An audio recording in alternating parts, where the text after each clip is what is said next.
of? Well, here at Knoxville Smiles, we're ready to turn your dream into a reality. At Knoxville Smiles, we're more than just a dental practice. We're your partners in achieving optimum oral health. From routine cleanings and checkups to advanced cosmetics and restorative procedures, we offer a wide range of services in an environment that makes every visit a positive and comfortable experience. At Knoxville Smiles, it's about more than just treatments. We're focused on creating a welcoming environment where you feel like family.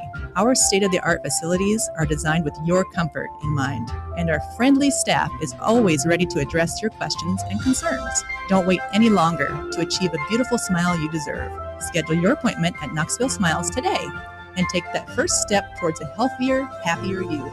Call us at 865-539-1776 to book your appointment today, or just visit our website at knoxvillesmiles.com.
Claw Hard Seltzer Studios.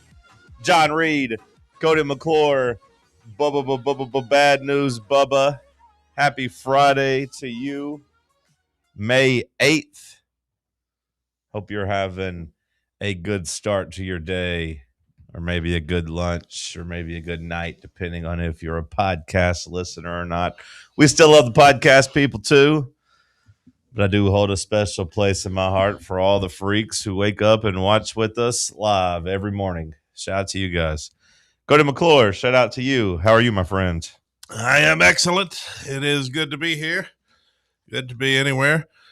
Oh man, that first sip of a Diet Coke, that's what a feeling that is, man.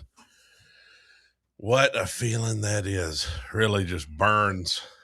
You enjoy the burn of a good canned beverage? Not of a Diet Coke, as I'm a man, and Diet Coke's for women. Diet Coke, it'll make you more of a man. It'll put hair on your pretzel. That first burn, if you hadn't had anything else to drink, it burns like no other. That's what you really want when you're looking to have a soda. Couldn't get a coffee, so had to get a Diet Coke instead? For breakfast. No, I got a coffee. Oh, okay, good. I just hadn't brought her in yet. Sometimes I keep her out in the car to chill for a bit. No, okay. Because you got a ration today I've only got one coffee. I didn't get two. I've only got the one big one.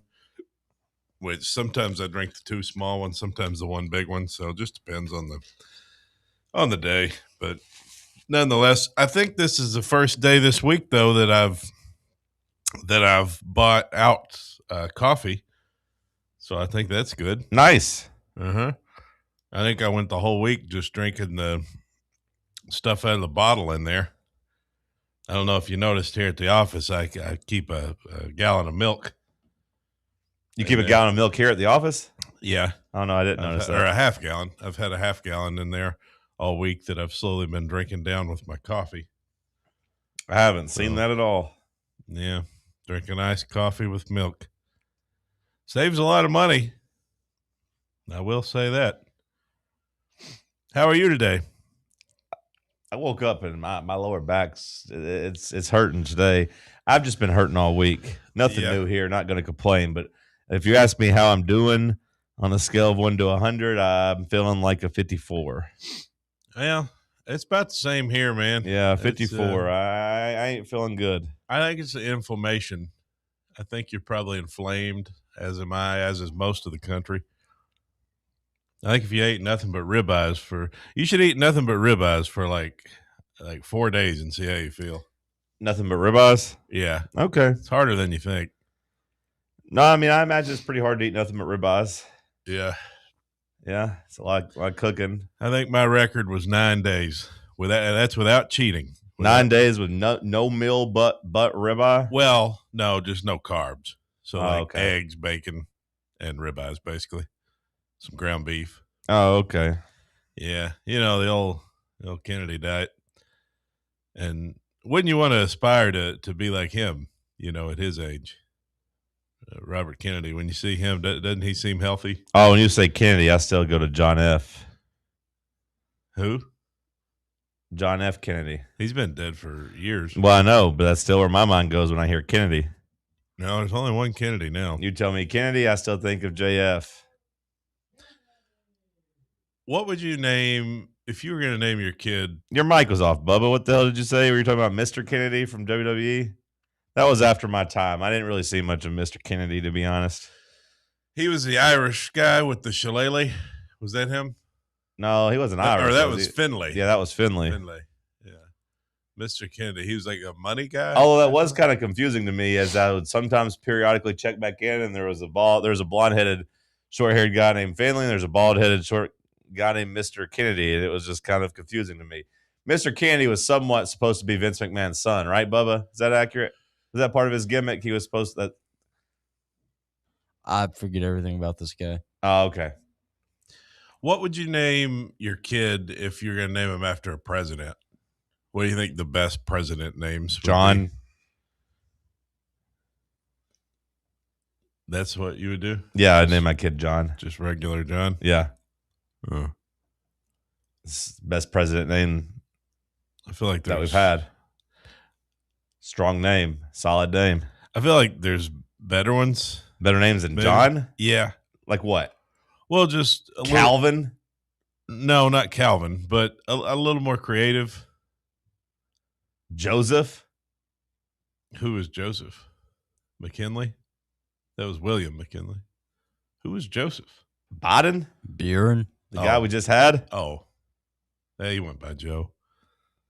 Well, his name was, I assume, Joseph. I assume it is. It is Joseph. Yeah. But he went by Joe. Taft. You name your son Taft. Barack. That's a good one. I'm going to name my son Barack. Hussein Reed. It's got a flow to it. You guys going to have some problems. Bubba, how are you today? Franklin. He wasn't president. I feel like a Diet Coke can that's been shaken up. So fizzy or flat? I'm a big fan of flat soda, so not that. You're a big fan of flat soda? Yeah, love it. Of all the stupid things I feel like you said. It's not stupid. It's just my preference. No, your preference can be stupid. It doesn't necessarily make it wrong, but it's still stupid. Okay. Like if you said, like, hey, I prefer driving down the road with my head held out the window. It'd still be stupid, but it would be your preference. I've watched Hereditary. I know how that ends. Amen to that, brother. Spoiler alert. That was a pretty jarring scene, I gotta say. Yeah. Because the movie's been out for a long time, I guess, at this point, but I wasn't really sure what the movie was about.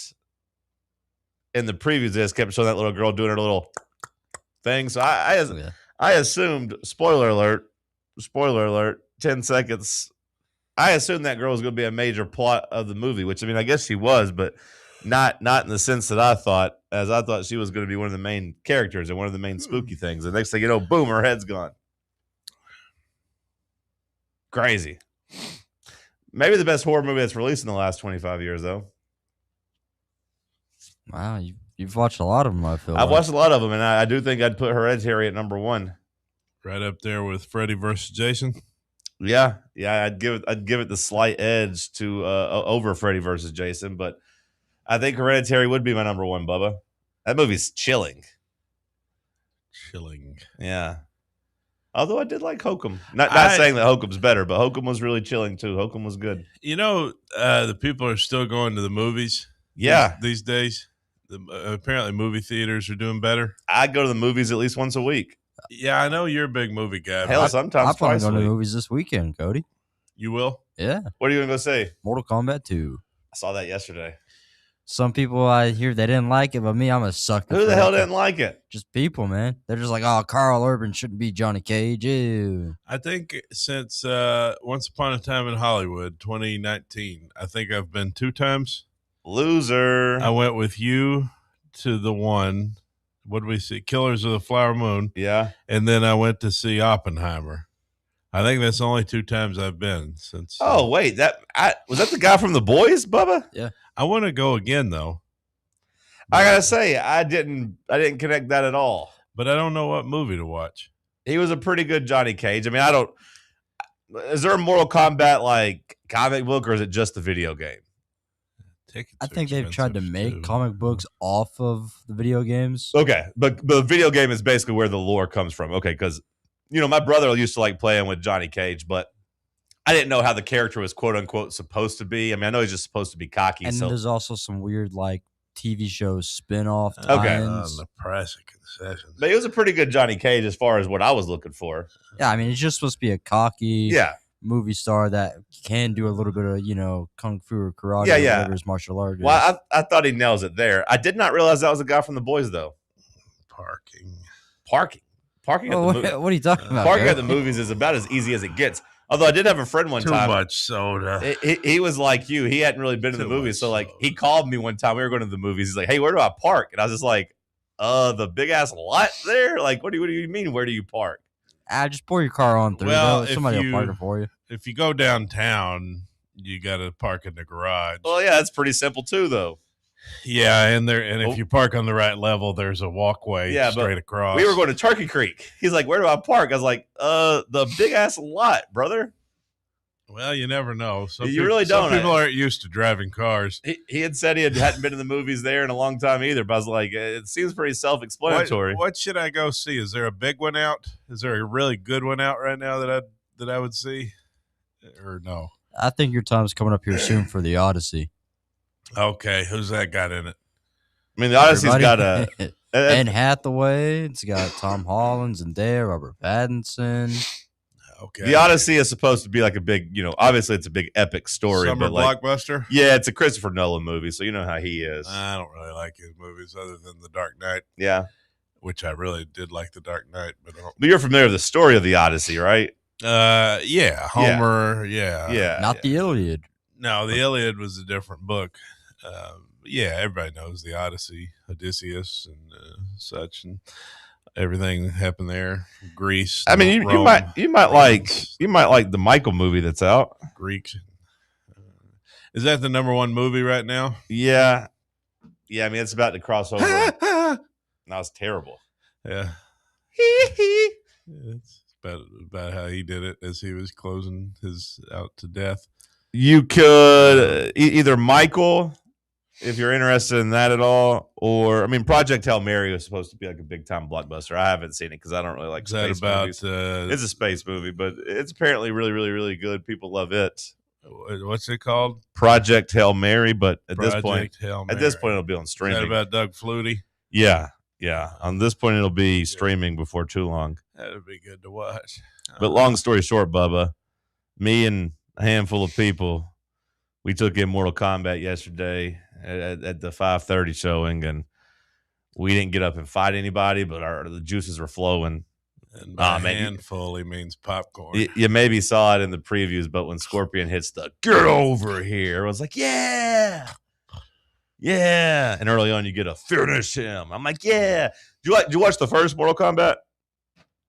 Like of the new, the first one, like way back when, back in like 1978. No, the first one of this. Yeah. See, I didn't really like it. That was different. Just getting used to this new guy. I think his name is Cole or whatever his character name was. Yeah. Where his power or whatever skill becomes like the just shield body armor. Right. I didn't really like the first one. I had very low expectations for the second one. I thought the second one was much, much, much better than the first one. Like I imagine that they introduced a lot more characters that they didn't beforehand. The characters, yes, but there's just also a lot more fighting, which I appreciated. And actually like a tournament, and like they're out there trying to like kill each other, and I appreciated that. And enough story to move it along. It at least made sense. So enjoy, Bubba. I had a tremendous dinner in Market Square. Yeah? Yeah. Nice. Kabuki. We had a tremendous brunch, too. You and I had brunch yesterday. And then after a short nap, I also had a tremendous dinner. Wow. Sushi. Eating good. Yeah. No dishes for you, Mr. McClure. I ate 4 rolls. Tell me, is that too much? Kabuki has rolls? Yeah. Is that more? Are they half price or marked down at any point in time? Rolls and sushi rolls. I was thinking like bread. No, they don't have bread rolls. Well, yeah, that's what I was confused by that. Is 4 too many rolls? 2 were half $5 rolls, and then 2 were $5 off. I'm telling you, their Thursday deal clears Nama. But I ate 2 rolls myself yesterday. Sushi? Yeah. Where'd you have yours? I got mine from the Fresh Market, but they're so good. Okay. The cold. Yeah. Cold hard rice. That's good. Yeah.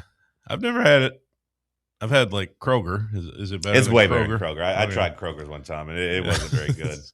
I did go there on Wednesday because they do it on Wednesdays. Well, and I was like, "This is not good." I didn't go back after that. But the grocery store sushi can't be less than $5, is it? It's $5. It's $5.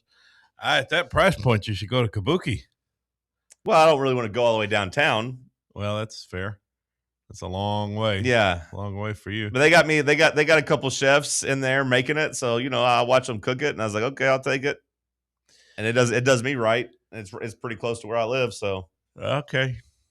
That's my preference. Well, it was a great dinner. Just a lovely dinner all by myself. All alone. God, what a loser. Yeah, I know. Completely. Oh, hey, no. There's nothing wrong with that. I do plenty of stuff by myself, Bubba, but I don't go out on Thursday nights in crowded restaurants, and I assume it's crowded if they got this great deal. It wasn't that bad. I mean, the patio had some people on it, but it was, the restaurant, it was pretty full. Did you sit at the bar? No. I had my own little table. Oh, God. My own little small table. Yeah, this is sad. There's a table about this size. If you told me you sat at the bar, I might have given you a little bit of grace. What's wrong with a guy going to eat dinner? There ain't nothing wrong with it, but if I saw him, I'd be like, man, what a loser. I'd be like, do I need to go talk to this guy? Is he okay? Why would you think that? Why would you say, do I need to go talk to this person? To give him company, to make sure he's not going to go drive off a bridge or something. Why would you? This might be his last meal. Why would I drive off a bridge after eating such a wonderful meal? Have you ever heard of sushi? Have you ever heard of your final meal? They give it to prisoners before execution. Yeah, but I'm a free man. I mean, yeah, in a sense. There's nothing wrong with going and eating a nice sushi dinner by yourself. You say free man, I would say shackled by the terrors of loneliness, but either way. Well, who was I supposed to go with? I don't know. You could text me. We had already eaten brunch. I know. We could have taken me to dinner. You wouldn't have gone downtown. I wouldn't have, most likely, but if you had called me, I'd be like, you know what, maybe. Actually, my brother called me and asked me if I want to go to the Smokies game. That was random. Yeah? And you declined. Well, I was like, I just... it's a long way. I was like, I just got out of the movies. I ain't really got time to get back across there. I live on my clock. Sure. I don't like waiting around on people. I agree. If I want to go eat sushi, I'm going to go eat sushi. Do it. I'm not going to be like, hey, Brandon, hey, Miles, do you guys want to maybe get I can go in an hour from now. I hear you, brother. I'm going right now. I'm getting my sushi. Go for it. I'm just saying, if I'd seen you out there sitting by yourself at the table on a Thursday night, I'd be like, aw, honey, go talk to him. Tell him he can come sit with us if he wants to. That's all I'm saying. I would kind of prefer to sit alone because I feel like I really soak in when you have dinner with someone, you got to focus on the conversation. When you have dinner alone, we barely you can focus on the sushi. We barely talked at brunch. It was fun. Yeah, we talked quite a bit. A little bit. And I remember that gravy being good, but I don't really remember it. I mean, I remember scarfing it down. It was good. I remember eating mine. We had a brief conversation. But I don't remember the details of the chicken I had. I remember the food much more than I remember the conversation. I like to focus on what I'm eating. No phone, nobody to talk to, just me and that sashimi. Me and that Tampa roll. Dynamite roll. I'm so confused by this. Spicy girl roll. Be careful. Kabuki roll. What did I have? I had a spicy girl and a Tampa roll. And then what did I get? A crunchy. Bubba, send us a break. Crunchy tempura. As he thinks about his sushi. Stick with us. Let's talk sports on Fan Run Radio. Can't get enough Fan Run Radio? Be sure to like and subscribe to our YouTube channel by searching for Fan Run Sports. What kind of day is it? It's a White Claw day. Grab a pack, grab your friends. Everything else in life can wait. Your friends shouldn't. Let's go. White Claw. Grab life by the claw. Please drink responsibly. Hard seltzer with flavors. White Claw Seltzer Works, Chicago, Illinois. Welcome to Axle Logistics, where excellence isn't just a goal, it's an energy.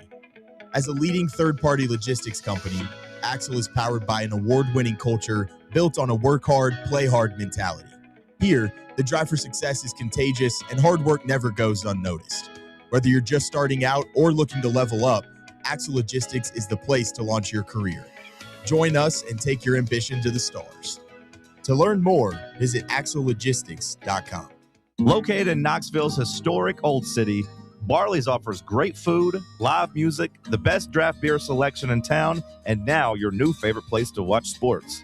Their indoor projector is perfect for any weather, and they've revamped their upstairs area with more TVs to take in all of the action. Their menu features hand-battered chicken tenders, juicy burgers, fresh salads, and the tastiest pizza in Knoxville. You can enjoy their happy hour drink specials daily from open until 6 p.m. Barley's Tap Room and Pizzeria.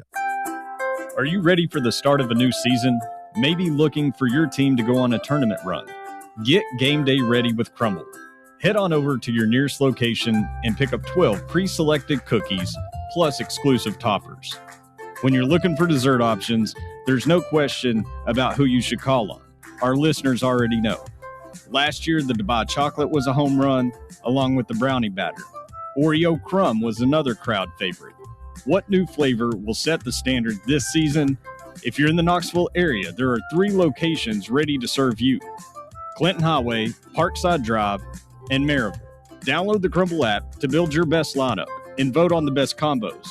You can even put your bid in to request a new flavor.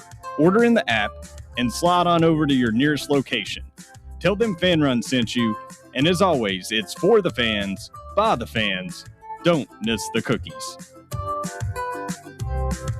Are you thinking of buying a home but don't know where to start? Well, call VFL Josh Travis, your local mortgage expert with Foundation Mortgage, based right here in Knoxville. Whether it's your first home or your forever home, he'll keep the process simple every step of the way. To get started, visit mortgagebrokerjosh.com or call 423-312-9777 today. Foundation Mortgage Company, LLC is an equal opportunity housing company. NMLS number 1387311. Good morning, Knoxville. I'm Aiden Sidoti, and this is your TalkSports update for Friday, May 8th. Tennessee baseball welcomes number 4 Texas to Knoxville tonight for the first time ever as right-hander Tegan Coons gets the start with first pitch set for 6:30 p.m. Eastern on SEC Network Plus. In the NFL, quarterback Aaron Rodgers is planning to visit the Pittsburgh Steelers this weekend and is likely to suit up for them this season under new head coach Mike McCarthy as Rodgers heads into year 22. In the NBA, Cade Cunningham posted 25 points and 10 assists while Tobias Harris added 21 as the Pistons beat Cleveland 107-97 to take a 2-0 series lead. For the latest news on all things Tennessee baseball, head over to fanrunradio.com or check out the new Fan Run Sports app. And now back to you guys in the studio.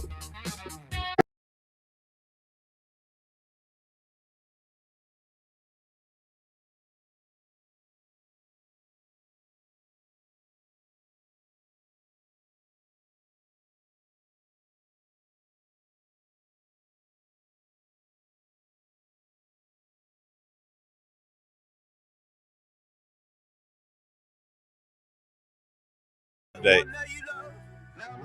Man, he had a lot to say in that amount of time. I got on to him. I said, hey, I need you to speed it up a little bit. What do you think? He really made an effort to go faster. He did. Okay, honey, with 4 points. Tennessee baseball holding them in 5 Texas this one. Good job I by appreciate Aiden. it. Tennessee baseball taking on top 5 Texas today. We're giving away 4 tickets, partnering with our friend Josh Travis at Foundation Mortgage. Head over to our Facebook page or our Instagram page for the giveaway. Giving away 4 tickets to tonight's game. All you got to do is just give it a like and a comment, and I'll let Willie Boy Pattison pick a winner by 10:55 this morning. We'll announce it here on the show and then give away 4 tickets. Top 5 matchup tonight. He better not pick somebody he knows. William's a trustworthy guy. I would say he's more likely to pick somebody he doesn't know than he is actually to pick somebody he knows.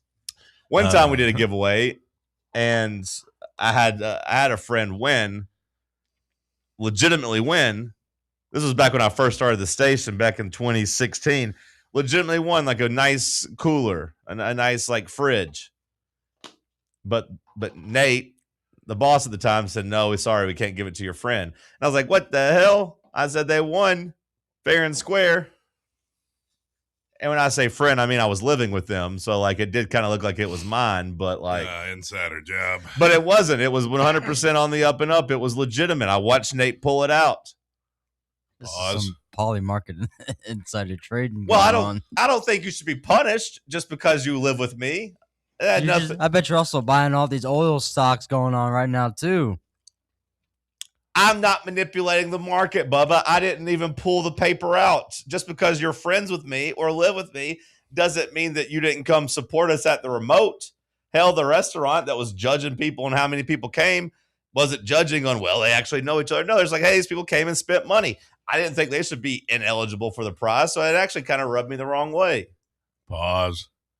Again, it wasn't insider trading. Had it been collusion, Bubba, I would agree, but I don't do that. I'm an honest man. I'll cheat on my taxes here and there, but I'm an honest man otherwise. Like, for the most part, I did steal that drink in Atlanta a couple weeks ago, but that was bad karma. They had it coming. Nah, that was bad karma. I was just a little frustrated with the way the Hawks played in the first half and the way the line was and the way she wouldn't give me a Sprite. But either way, for the most part, I'm a pretty honest man. Had there been collusion, I would say, you know what? Fair. Don't give us that nice mini fridge. But there wasn't. Well, how would you feel if the guy you do a radio show with every day acquired those Texas tickets tonight? That'd be pretty crazy, wouldn't it, if that somehow happened? If you go like and comment on Instagram and you get randomly selected, I would be like, you know what? You should be allowed to go. Yeah. Now, or if I just get the tickets. Now, I will say that, like, you personally versus somebody you bring, like if you texted all your friends, for example, and it's like, hey, Miles, hey, Brandon, go like and comment on our Instagram and our Facebook, and they won, I think that's 100% fair. Yeah. As long as they're not like given preferential treatment, as long as it's randomly selected, which Bubba, we had a big bucket of names and Nate blindly reached in and pulled it out. There was no favoritism there.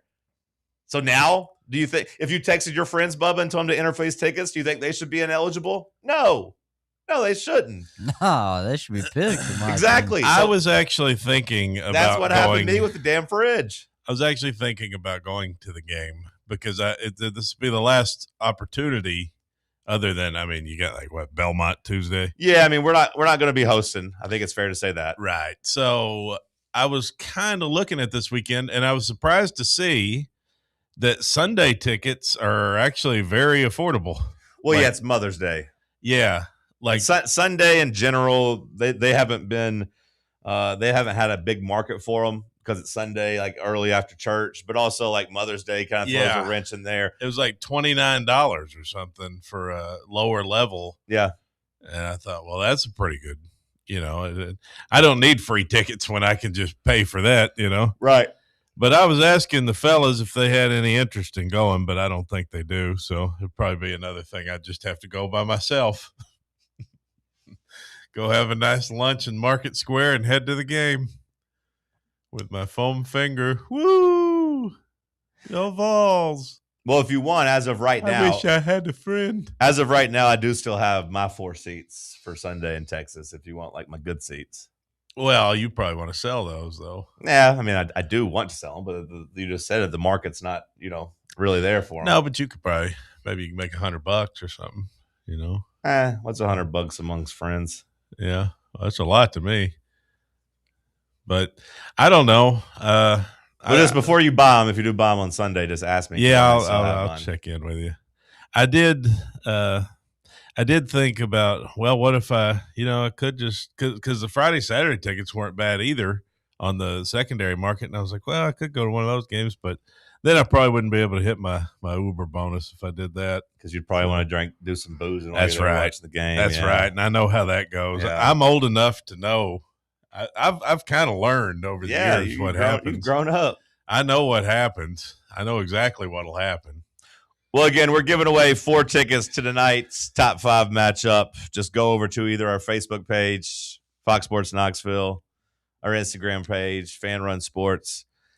Give us a like and comment on the post, and we'll announce a winner at the end of our show today at 10:55. Shout out to our friend Josh Travis over at Foundation Mortgage. If you're interested in beginning the home buying process or want information on whether or not a refinance makes sense for you, you can contact Josh Travis. Send him an email, jtravis@fmloans.com, jtravis@fmloans.com. You can also call or text him, but I don't really want to give his phone number out over the radio right now. 865 something. No, actually it's a 423-312-9777. So okay. 423-312-9777. We'll talk some more Tennessee, Texas throughout the show. 423-312-9777. Yeah, that's right. Now I'll remember it forever. Okay, I'll test you at the end of the show. Let's make sure. I have a really weird thing when it comes to remembering phone numbers. Okay.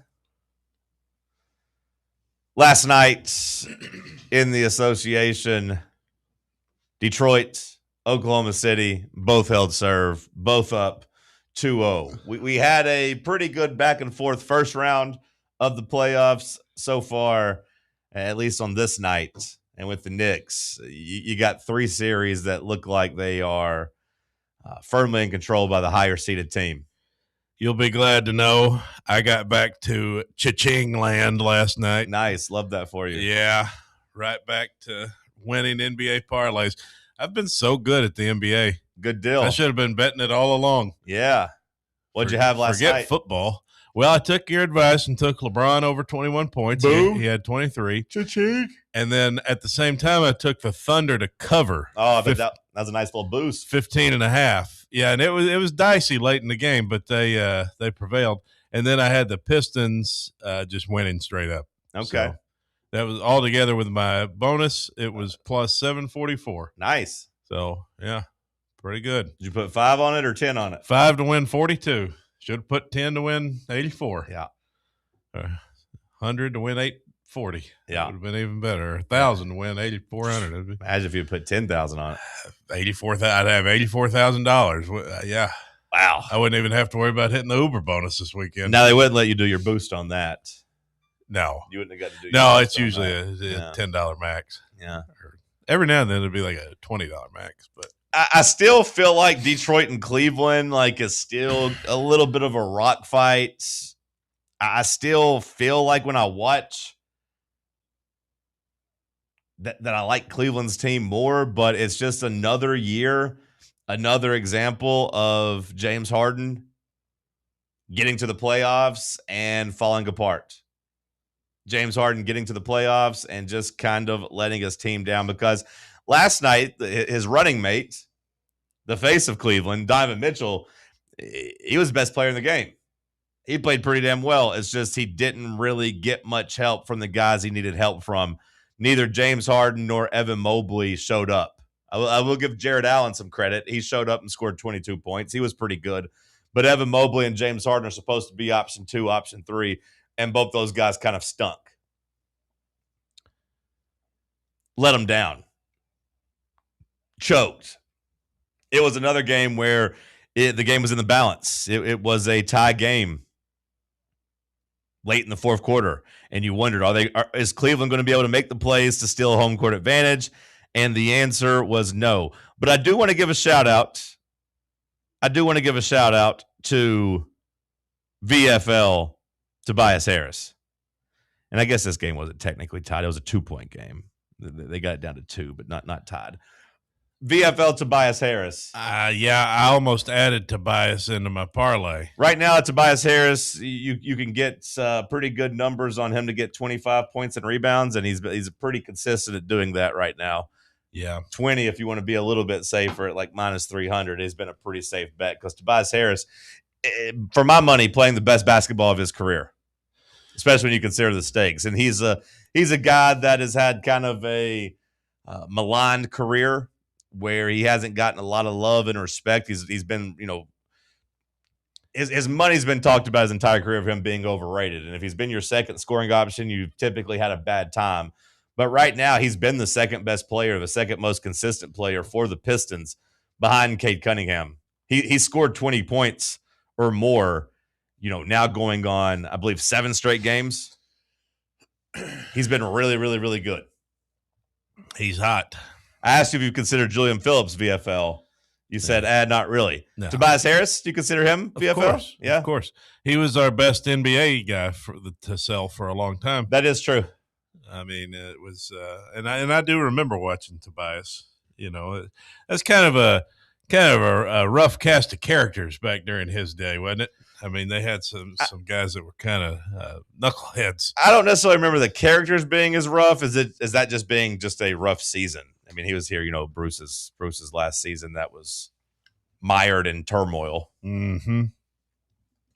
Well, Bruce recruited some guys that were a little. They weren't always the most upstanding of players. Not saying Tobias was that way, but, you had a lot of stories back in the day about the Ramar Smiths and. Well, yeah, that era was gone though. Like they weren't here in 2011. Yeah, no, I'm just talking that same kind of era, that same roughly the same time. Yeah, like on the same coach recruiting a player, right? But on Tobias's team, I mean, you pretty much. Skylar McBee, Duke Cruz. When was he? No, here? Duke was gone before that. Yeah, this was like Scotty Hobson. Remember Cam Tatum? Tatum. Yeah. Cam Tatum was a junior in Tobias's year. Yeah. I mean, Trey Golden did have sex with that tutor or whatever. So I mean, he did get in trouble there, but I don't think that necessarily makes him a bad person. He was just trying to get a swerve on. Yeah, he wasn't married like Mike Vrabel. Right? Didn't he end up going to Georgia Tech? He did end up going to Georgia Tech. Yeah. Scotty Hobson was my favorite player, but I disagree there. Scotty was our best scorer that year. Disagree all you want. I'm just telling you how I felt. Yeah, and I'm just saying I felt the opposite about Scotty. I feel like I was constantly frustrated by Scotty.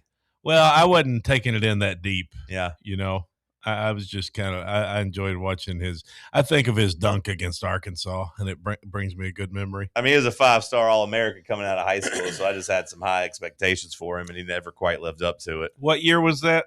This was 2011. Well, yeah, 10/11. Yeah, you got to think. I wasn't really didn't have much of a critical mindset at that point. I was just kind of you're still watching. You're still mostly an Arkansas fan. Yeah, I was just a boy. I was never an Arkansas fan, but I was just a boy. I had other things going. I was just drinking and eating. I was about 400 pounds. I didn't have time to really think about whether Scotty Hobson. I was just trying to survive. Yeah, and I didn't know that much about if Scotty was great or not. We'll see if Cleveland can get 2 at home. So far, they are undefeated at home. They didn't lose a home game against the Raptors. The problem is they're not at home with home court advantage. They're going home with, down 0-2 and having to win both of those games. I still think they could win and steal this series, but obviously falling in a 2-0 hole means they need to win 4 of the next 5, and that's a tall task. Same task that now the Los Angeles Lakers face, and I got to say, Cody, I don't feel much better about their chances. LeBron did his thing again last night. I mean, he was still pretty good. Not as good as he was in game 1, but he was still pretty good. You just see maybe the conditioning kind of take over, or just all these young guys. It's a young man's game. I heard a guy on the radio talking about this, and how it's the NBA is like hip hop. It's a young man's game. Did you see Jay-Z come out recently saying something about how he thinks it's weird when old rappers release new music? I mean, on one hand, yes, but like I said a couple weeks ago, Nas has been winning like Grammys and still doing some of the best music. Well, maybe Nas is who he had in mind. Yeah, I mean, like maybe he's a little jealous that Nas is still dropping like critically acclaimed albums and winning Grammys. Jay-Z was basically saying it's cringe when an old rapper puts out new music. He's just like, you got to leave that. It's a young man's game. That's kind of, they were making the comparison to the NBA. There's no way he said that because he recently put out new music. No, well, he said it. I don't know what the context was. I don't think Jay-Z's put out new music, Bubba. They were asking about new music, and he was said that if he had something to say, he would, but it needed to really reflect where he was at or something like that. But like last night, the Lakers had it close. I mean, it was a tight game. You know, the la la la, excuse me again, back on April 29th. La la la, excuse me again. Okay, I don't know that one. I think it's from the Bad Boys 2 soundtrack.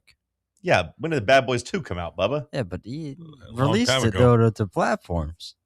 Okay, that doesn't mean it's a newly released song. I mean, like it's the Excuse Me Miss remix, basically, or like a sequel to Excuse Me Miss. Okay. He's just making new money on old music. I do know that song, and yeah, that Bad Boys 2 came out in like what, 2001, Bubba? It's just a re-release. Have you ever seen the movie? Will Smith is young in it. But now, it was I mean, the Lakers had a 5-point lead at one point in the third quarter, but basketball is my favorite sport. It was a 23-5 run by Oklahoma City that just sunk the Lakers. Most of it done with SGA on the bench. Well, they got, I guess, a pretty deep group, right? They're loaded. Yeah, they're loaded. Lou Dort. They've got a plethora of wing players that just keep coming in waves at you. Like Lou Dort is not really one of those I think of like offensively. I mean, he only had 3 points last night, but as a defender, I mean, he made LeBron work. And AJ Mitchell, that guy's basically found money. He's been a stud for them. They're doing this without Jalen Williams, their second best player. He's out. That they just got, Cason Wallace played 30 minutes and scored 12 points. Jared McCain, the guy that the Sixers gave away, scored 18. It was just nonstop. And really, I mean, you could probably look and say that most of the players that the Thunder bring off the bench are better than all the Lakers that aren't named LeBron James. You could make that argument. That they're all better than all the Lakers? Yeah. Yeah, for the most part. Caruso? I would take Caruso over most of the Lakers, yeah. Apparently, Andrew Wiggins played. Oh no, that's Aaron Wiggins. Aaron Wiggins. Yeah. Who's he? He's related. No, I don't. Younger brother. I don't know if he's related or not. I don't think he is, but I guess I can't say that for certain. I have a guy named Nikola Topic. Yeah, he's not better. He's not better than the Lakers players, but like AJ Mitchell, I know he started last night, but he's typically a bench player. AJ Mitchell, Cason Wallace, Jared McCain, all those would be top level sidekicks for LeBron. Isaiah Joe, I remember him. He played for the Pigs. Hey, Dalton Connect got 2 minutes and a bucket. He did. He did get in off the bench at the very end when the Lakers waved the white flag. And Connect just makes me sad seeing him on the sideline. They show him on the sideline, like trying to celebrate. And he's trying to pump up the boys, and they're doing something good, but he just looks disheveled. Do his teammates like him? I can't say whether or not they like him or not. He's up cheering for him, but it's not like everybody's giving high fives. They're just up, screaming themselves. He needs to buzz his hair. Well, if it weren't for Dalton Connect last night, they would have only had 105 points. That's true. So that's true. But no, the Thunder, I mean, I feel a little bit like Ric Flair. Just seeing Luka over there in street clothes, like get out there and play. That's how I feel, but easy for me to say. Ric Flair he's been tweeting a storm up Bubba at Luka, calling him out, saying the Lakers need to get rid of him. He's making $50 million. He needs to be on the floor playing, trying to help the GOAT, King James. I agree. Well, I think everyone kind of agrees. Well, it's got to be frustrating for a guy like LeBron, right? When I'm 41 years old and I'm having to do all this by myself. And they asked him after game one the difference, where he's like, "Well, we got a guy averaging 37 points a game that's not playing." Essentially, is what he said. We got 37 points a game on the bench. I'd be pissed if I was LeBron because this guy's kind of out here. I mean, who knows if they could beat the Thunder or not with Luka, but you got to think they'd have a better chance. And I mean, for LeBron at this point, everything is legacy, like it just adds to what he's already done. And I'd be like, hey man, I ain't got that much time left. Yeah. I mean, they come out here and play. They wouldn't beat the Thunder with or without Luka, I don't think, but it'd be nice for, to at least see it. Let LeBron have some help out there. Cause it's like every time he goes to the bench, they just give up a 10-point swing. Well, Reeves had a good game.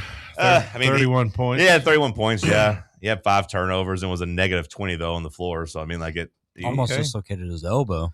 Yeah, that was a dirty play by SGA. I thought they should have thrown SGA out. I knew they weren't going to, but do you think there was an excess of flopping last night? Because that's like I didn't watch the game, but the social media discourse says, "Wow, this is more extreme than normal." People hate watching the Thunder. The Thunder are going to get called for flopping at all times, and I hate watching the Thunder too. So I don't disagree with them. But at one point in time, did the NBA say that they were going to start assessing personals or technicals? They had started saying, "Yeah, you're going to get penalized for flopping," but they've not really done it. It's kind of the same way college basketball very, very rarely actually calls the flopping if somebody falls down. It's too hard to judge in real time. Send us a break, Bubba. We'll get Cody's last thought on the other side. Stick with us right here on Fan Run Radio. Follow us on Twitter or X or whatever they're calling it these days at Fox Sports Knox, Fox Sports Knoxville, Fan Run Radio. Blackford Veterinary Surgery Referral specializes in surgeries not regularly performed by your pet's general veterinarian. They're currently accepting referrals from vets all across the country. With their newly renovated state-of-the-art surgery center and highly trained staff, clients can rely on professional and thorough care. If your vet says that your pet needs surgery or rehab, ask for a referral to Blackford Vet and let them get your best friend back on its feet. Located conveniently in West Knoxville. For more information, visit blackfordvetsurgery.com. Planning for spring at Lowe's means big savings on outdoor power equipment, and Lowe's knows nothing feels better than free. Buy one select Ego string trimmer, leaf blower, or mower kit. Get one select 56-volt battery free. That's up to a $299 value. Power through spring with Ego, the #1 rated brand in cordless outdoor power. Because Lowe's knows home improvement. Valid through 4/3 while supplies last. Selection varies by location. We really need to get some branded stuff. Shirts, hats, promo items, something professional. I mean, we could just find a website and order a bunch of it ourselves. You could, but you're taking a big risk. You don't know the quality, the fit, the timeline. It's a roll of the dice. Yeah, I guess, but isn't that how everyone does it now? Not the ones who actually care about how their brand looks. Look, if we're putting our name on it, it needs to be done right. We need SM Athletics. SM Athletics? Yeah, they specialize in working with businesses like ours. Apparel, hats, promo gear, but real, customized stuff. They actually care if it turns out right. Probably a lot better than getting stuck with 100 t-shirts with crooked logos. Exactly. Plus, they'll walk you through everything. Sizing, colors, material, so it matches the image we're trying to build. Makes sense. What's the name again? SM Athletics. Trust me, if you want to look like a real company, not a flea market stand, this is the move. If you're serious about your brand, work with people who are serious about getting it right. SM Athletics.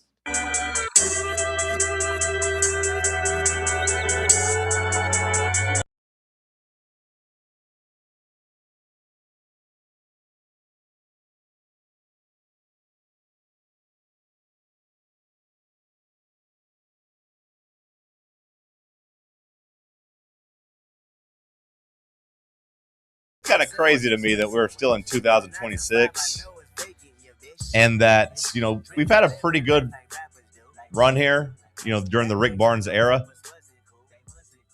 It's crazy to me that we're in 2026 and that Tobias Harris is still clearly our best Vol in the NBA. I had hoped somebody would relieve him of his watch, relieve him of his duties of carrying the Tennessee flag in the NBA, but it's 2026 and Unc is still doing it. That's kind of disheartening.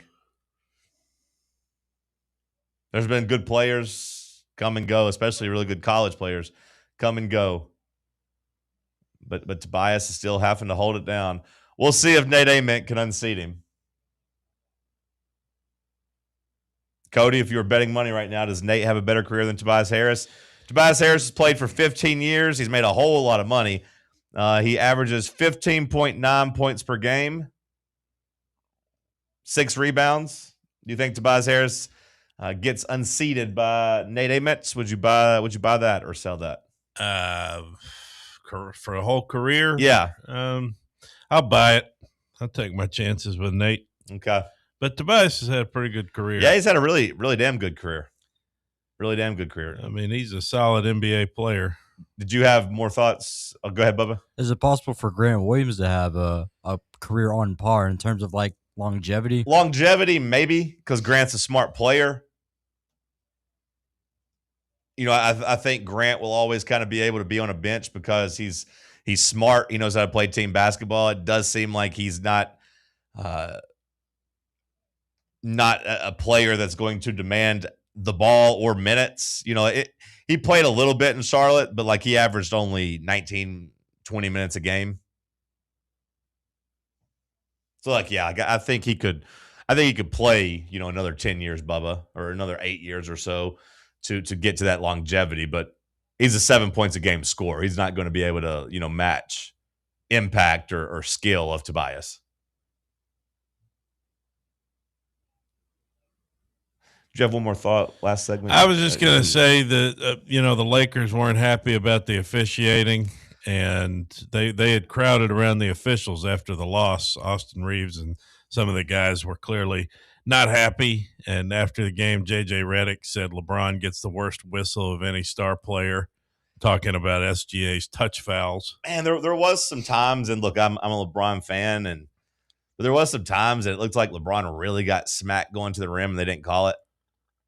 And LeBron's like yelling at the refs. Well, I had a friend who said he had to turn the game off, and he was very not happy about it. Because of Lakers fan. Because of how crooked it felt. Yeah, and this is a guy who's normally pretty level-headed when it comes to this stuff. There was Taryn, you know, my friend Taryn. Yeah. He was upset last night. There was a really bad sequence where like LeBron gets knocked, and then they called DeAndre Ayton for throwing an elbow to Chet Holmgren. And JJ challenges it, which was a weird challenge, but I think JJ was trying to send a message to the refs of like, I want you to have to go and review this right now, because typically you only review things when it involves points. Typically, like, hey, I didn't foul that 3-point shooter. Hey, I didn't foul that there. Don't give them free throws. Typically, you only want to do that. High leverage possessions at the end of the game, maybe on out of bounds calls if there's like a minute left or so. But this is like second quarter. No free throws were going to be involved. It wasn't even like DeAndre Ayton was going to be in foul trouble. But J.J. Redick, just to prove a point, challenged, just to show like, hey, you said that this was an offensive foul. I want you to look and see that DeAndre Ayton does not hit Chet Holmgren. And actually, if you look, Chet Holmgren grabs his arm and tries to make him hit him. I do not like Chet Holmgren. No, me neither. I don't like him either. Skinny ass build. Yeah. I don't like his skinny ass. He looks like he says bruh way too much. Twig looking bro. We would have had a name for a guy like him back where I came from. He looks like he says bruh and cuz way too much. We would have had a name for a guy like. What kind of name? Well, I'm not going to repeat the name, but there's a certain type of he fits it. He fits what it. I don't like watching Chet Holmgren either, but JJ Redick's like, yeah, we're going to challenge this, refs, and I want you to just watch. This is the type of stuff you're falling for nonstop. This is Chet Holmgren picking up Ayton's arm and trying to sling it into his face to draw a foul, and you fell for it because you get duped. Was it Connor Wegman, the guy at A&M? My shoe, bro. Yeah, that's Chet Holmgren. The people that got a problem with the NBA, I took a video of this one the other day. You remember this play in the Lakers-Rockets series? People that got a problem with the NBA when it comes to the flopping stuff, like this angered me watching it. Yeah. No, it's bad. I mean, it is. I didn't really like Tyrese Halliburton going on TV yesterday and be like, it's part of the game. You got to sell it. That's what people have a problem with. But, you know, I know people don't think it, especially old heads, but like, people always talk about LeBron flopping. He doesn't do that. When he drives to the rim, he's not necessarily doing that. Like it's one thing to sell it when you're actually getting fouled, or something, but like to just looking like a damn fish out of water out there. I mean, that's ridiculous. Well, Donovan Mitchell's complained about it. Jaylen Brown's been on Twitch for a week straight complaining about it. Like the guys that try to play physical through contact that don't flail and flop around don't get to shoot free throws. That's why people do it, because they need to shoot free throws, because free throws are valuable. It's why I hate James Harden for the thing he invented with that 3-point shot where you lean into your shot and get fouled on purpose. Which I will say that the refs didn't really fall for it nearly as much in the Thunder game that I was watching, Bubba, like you asked about it. I thought the refs did a pretty good job for most of the game, not necessarily falling for it. Now, they might have fell for it in the fourth quarter. I turned it off whenever they got up, with like 7 minutes left. But it did seem like SGA wasn't getting rewarded nearly as much in game one for the free throws. Last night he did shoot more. But like James Harden, I think when you talk about his playoff struggles, a lot of that, Cody, comes to the refs like don't give him the same foul calls they give him in the regular season. And as a Hawks fan, I watched it with Trae Young too for a while. Like if you're able to sell that contact in the regular season, they're more likely to call it, and they get to the playoffs, and all of a sudden they're not calling it the same way. Well, good. And those guys are struggling, not getting to the free throw line nearly as much. Just go play basketball. Well, that's all anybody wants, and the Thunder refuse to do it. And I maintain that they are the worst possible team, and SGA is kind of the worst possible player right now to be the face of the league, to be the standard, to be the best team and the best player, or at least the best team in the MVP. They're the worst guys to be representing this whenever the casuals. I mean, that Thunder team's not untouchable. No, they're not, but I mean, they're really good. They went to 7 with the Pacers, did they not? They did. And they went to 7 in another series, did they not, before the Pacers?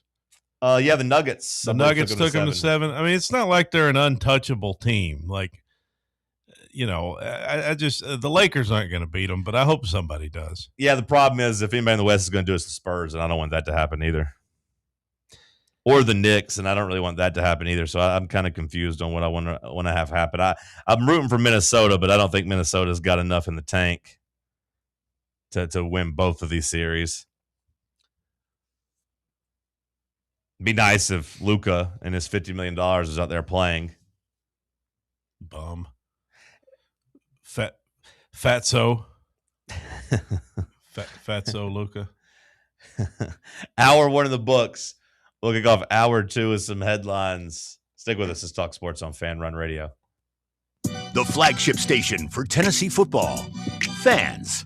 Fan Run Radio. Citizens National Bank. Life is more fun with a Good Life account, offering extra benefits, including bank travel. Experience the trip of a lifetime to Ireland. Explore rolling green hills, historic castles, and charming villages across the Emerald Isle. Get in on the fun. Call 865-429-7935 today. Citizens National Bank. Banking never felt so good. Member FDIC. Your Knoxville Smokies are back home all this week, and we've got the best promotions, like kicking off the week with Cinco de Mayo. Then all-you-can-eat Wednesday, Knox Vegas Thirsty Thursday with half-off draft beers, and this weekend, get to the ballpark early on Friday and get your free camo replica jersey. Love gum? Well, good. It's Big League Chew Night on Saturday with post-game fireworks, and we're celebrating Mom on Sunday. It's Mother's Day. Woo! What a week. Reserve your seats now at SmokiesBaseball.com. What kind of day is it? It's a White Claw day. Grab a pack, grab your friends. Everything else in life can wait. Your friends shouldn't. Let's go. White Claw. Grab life by the claw. Please drink responsibly. Hard seltzer with flavors. White Claw Seltzer Works, Chicago, Illinois. A brand built in Tennessee and born from the love of the game. Inward Half revolutionizes golfing comfort. Crafted by a former pro and dedicated enthusiast just like you, our luxury performance wear guarantees you stay cool and comfortable through every swing and every day. We're not just a brand. We've set out to create a lifestyle for those who understand that impeccable style and premium performance are a hole-in-one. Enjoy the walk-in with Inward Half. Blackford Veterinary Surgery Referral specializes in surgeries not regularly performed by your pet's general veterinarian. They're currently accepting referrals from vets all across the country. With their newly renovated state-of-the-art surgery center and highly trained staff, clients can rely on professional and thorough care. If your vet says that your pet needs surgery or rehab, ask for a referral to Blackford Vet and let them get your best friend back on its feet. Located conveniently in West Knoxville. For more information, visit blackfordvetsurgery.com. Fan Run Radio, where Big Orange Country comes to talk sports. Start your morning off with your daily dose of talk sports with John Reed and Cody McClure from 8 to 11. Then it's Tony Basilio from 11 to 1.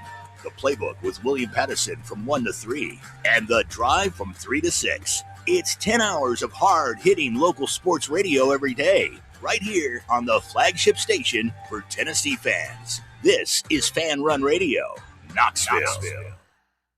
You're listening to FM 105.7 and AM 1340, WKGN Knoxville, and W289CU Knoxville. Fan Run Radio. I think we're both going to find out just how dumb technology has made us over the last 5 or 10 years. You're listening to Talk.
On that and hear us misspell bouquet and chameleon, to be honest. Yeah. I don't know why I thought there was an I in chameleon.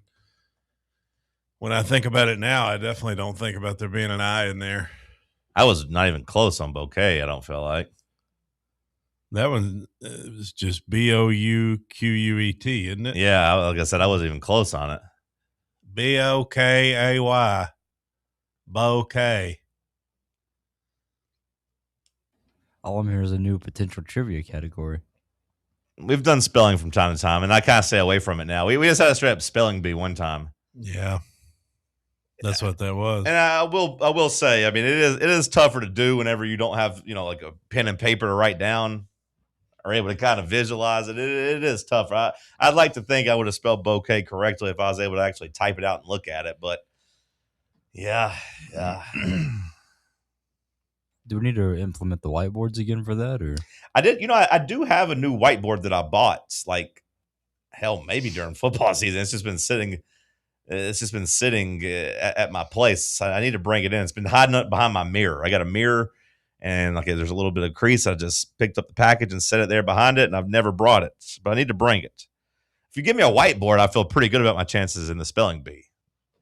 Now, Cody's not a worthy adversary. He's a wordsmith himself, but I'm a champion. Yeah, I won my 5th grade spelling bee. He didn't go to state spelling bee like I did, but I didn't have the opportunity. Yeah, I might could have gone. We didn't have real scholastic. I had a friend who was dyslexic as a kid, and he got a word wrong, and I was like, I will never do the spelling bee for this exact reason. Should have gave him race car. They give him pursue. You get it? Because if he's dyslexic, it's the same frontwards as it is backwards. Yeah. Think about it. I don't know if that's dyslexia. I thought dyslexia was you read things backwards. Of it. I thought dyslexia is you read words backwards. Is that not right? I thought it was just getting some words like letters. I don't know. I'm not. I don't know. How dumb you got to be dyslexic? That's not nice. Just read from the left side. Go to the right. Do you get that coffee off your mustache too? I didn't know I had any. Hour 2 headlines. What you got? Thank you, John. You're welcome. Well, the NCAA makes it official. 76 teams. Yes. Thank God. We're doing it. I've been waiting on this my whole life. Well, clearly it's what everybody wanted. And the NCAA has appeased all the fans by moving the tournament officially to 76 teams. Yes. Basketball is my favorite sport. I like the way they dribble up and down the court. I keep it so fresh on the microphone. There's no interruption when the game is on.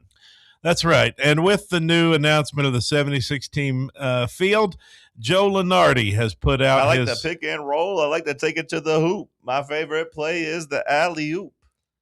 Maybe the greatest hip-hop song ever written. I got it mixed up because the pick and roll and the give and go come after that, so I don't know exactly what I like the slam dunk, take it to the hoop.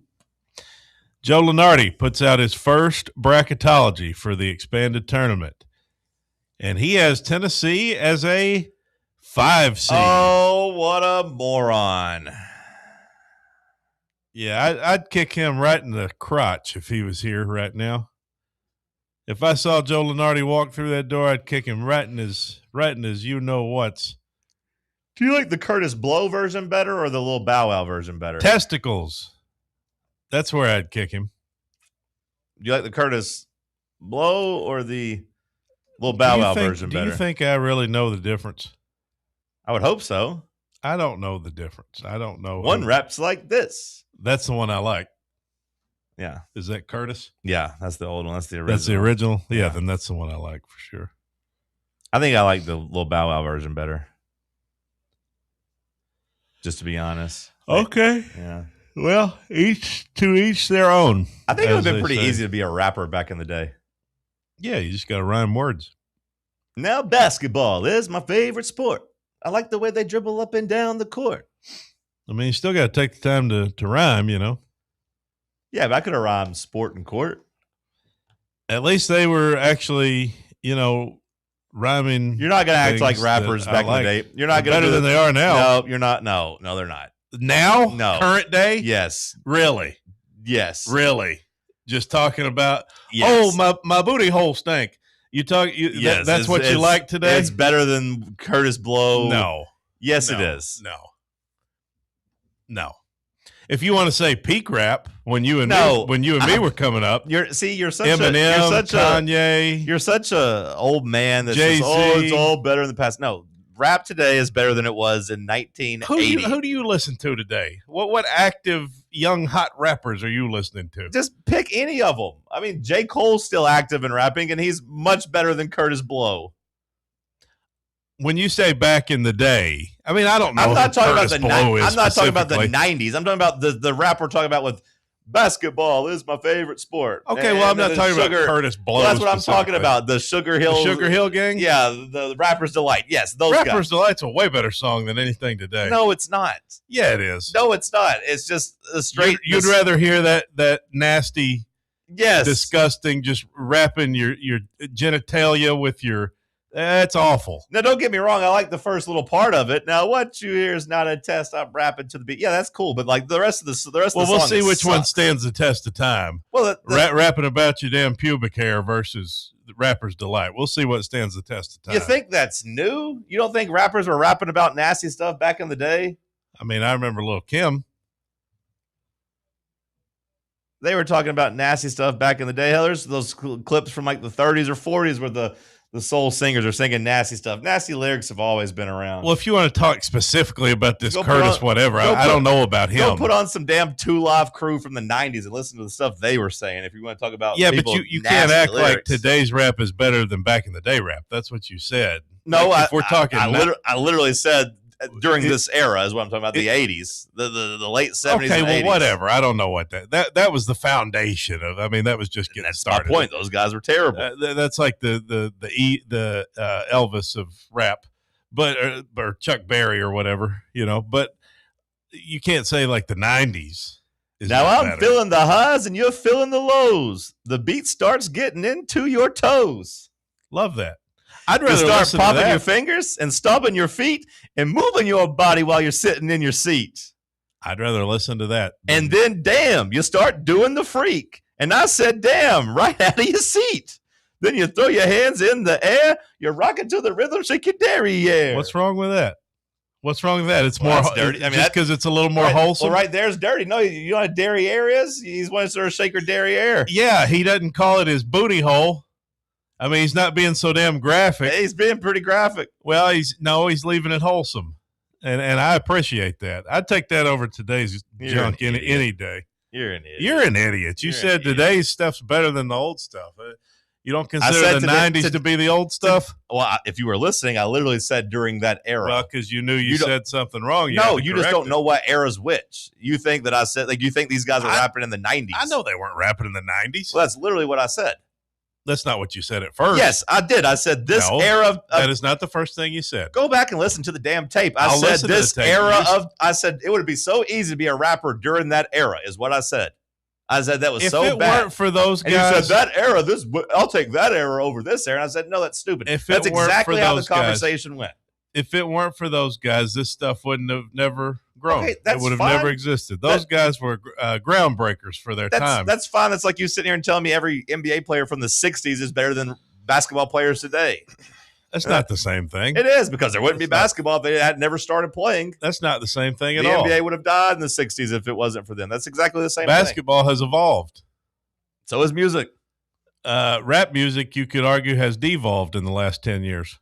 Such an old man. It's on the way down, I'm telling you. I love the same stuff you do. I love Kanye. It is so crazy how you're following the same. I refuse to be a part of that generation. Okay, well, you can sit there and pretend NBA YoungBoy's worth listening to. I refuse to be a part of the generation that just like, oh, the stuff when I was young is great and everything else is trash. I know it. All new stuff is trash. It terrifies you to admit that something you liked 15 years ago is better than something now. It's the what? It terrifies me. It terrifies you to be left behind. I know. No, it's the opposite. It's you. You're the one terrified to be left behind. Rap music today sucks. You're the one terrified to be left behind. By It's saying, awful. "Oh, there's nothing good that's new. It's all trash." It's awful. Current day rap music is awful. Like Josh Payne, was college football at its peak in 2006? That was the golden age. Again, that's just totally when you were young. different conversation. No, it's the same conversation. People like what they're young. It's not always nostalgia. It is. No, sometimes it's factual. No, it's not always nostalgia. Every single thing is built. Go back. Okay, so the new thing is always better then. No, not always. Oh, well, that's what I just said. It's not always nostalgia. Go back and listen Sometimes to it's true. Go back and listen to Soulja Boy. I wasn't into that.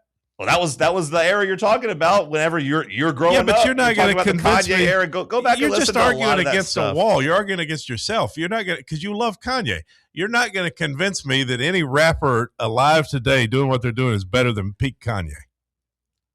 Things I liked when I was in high school was better. Or Eminem. It was. I just refuse to do it. It was.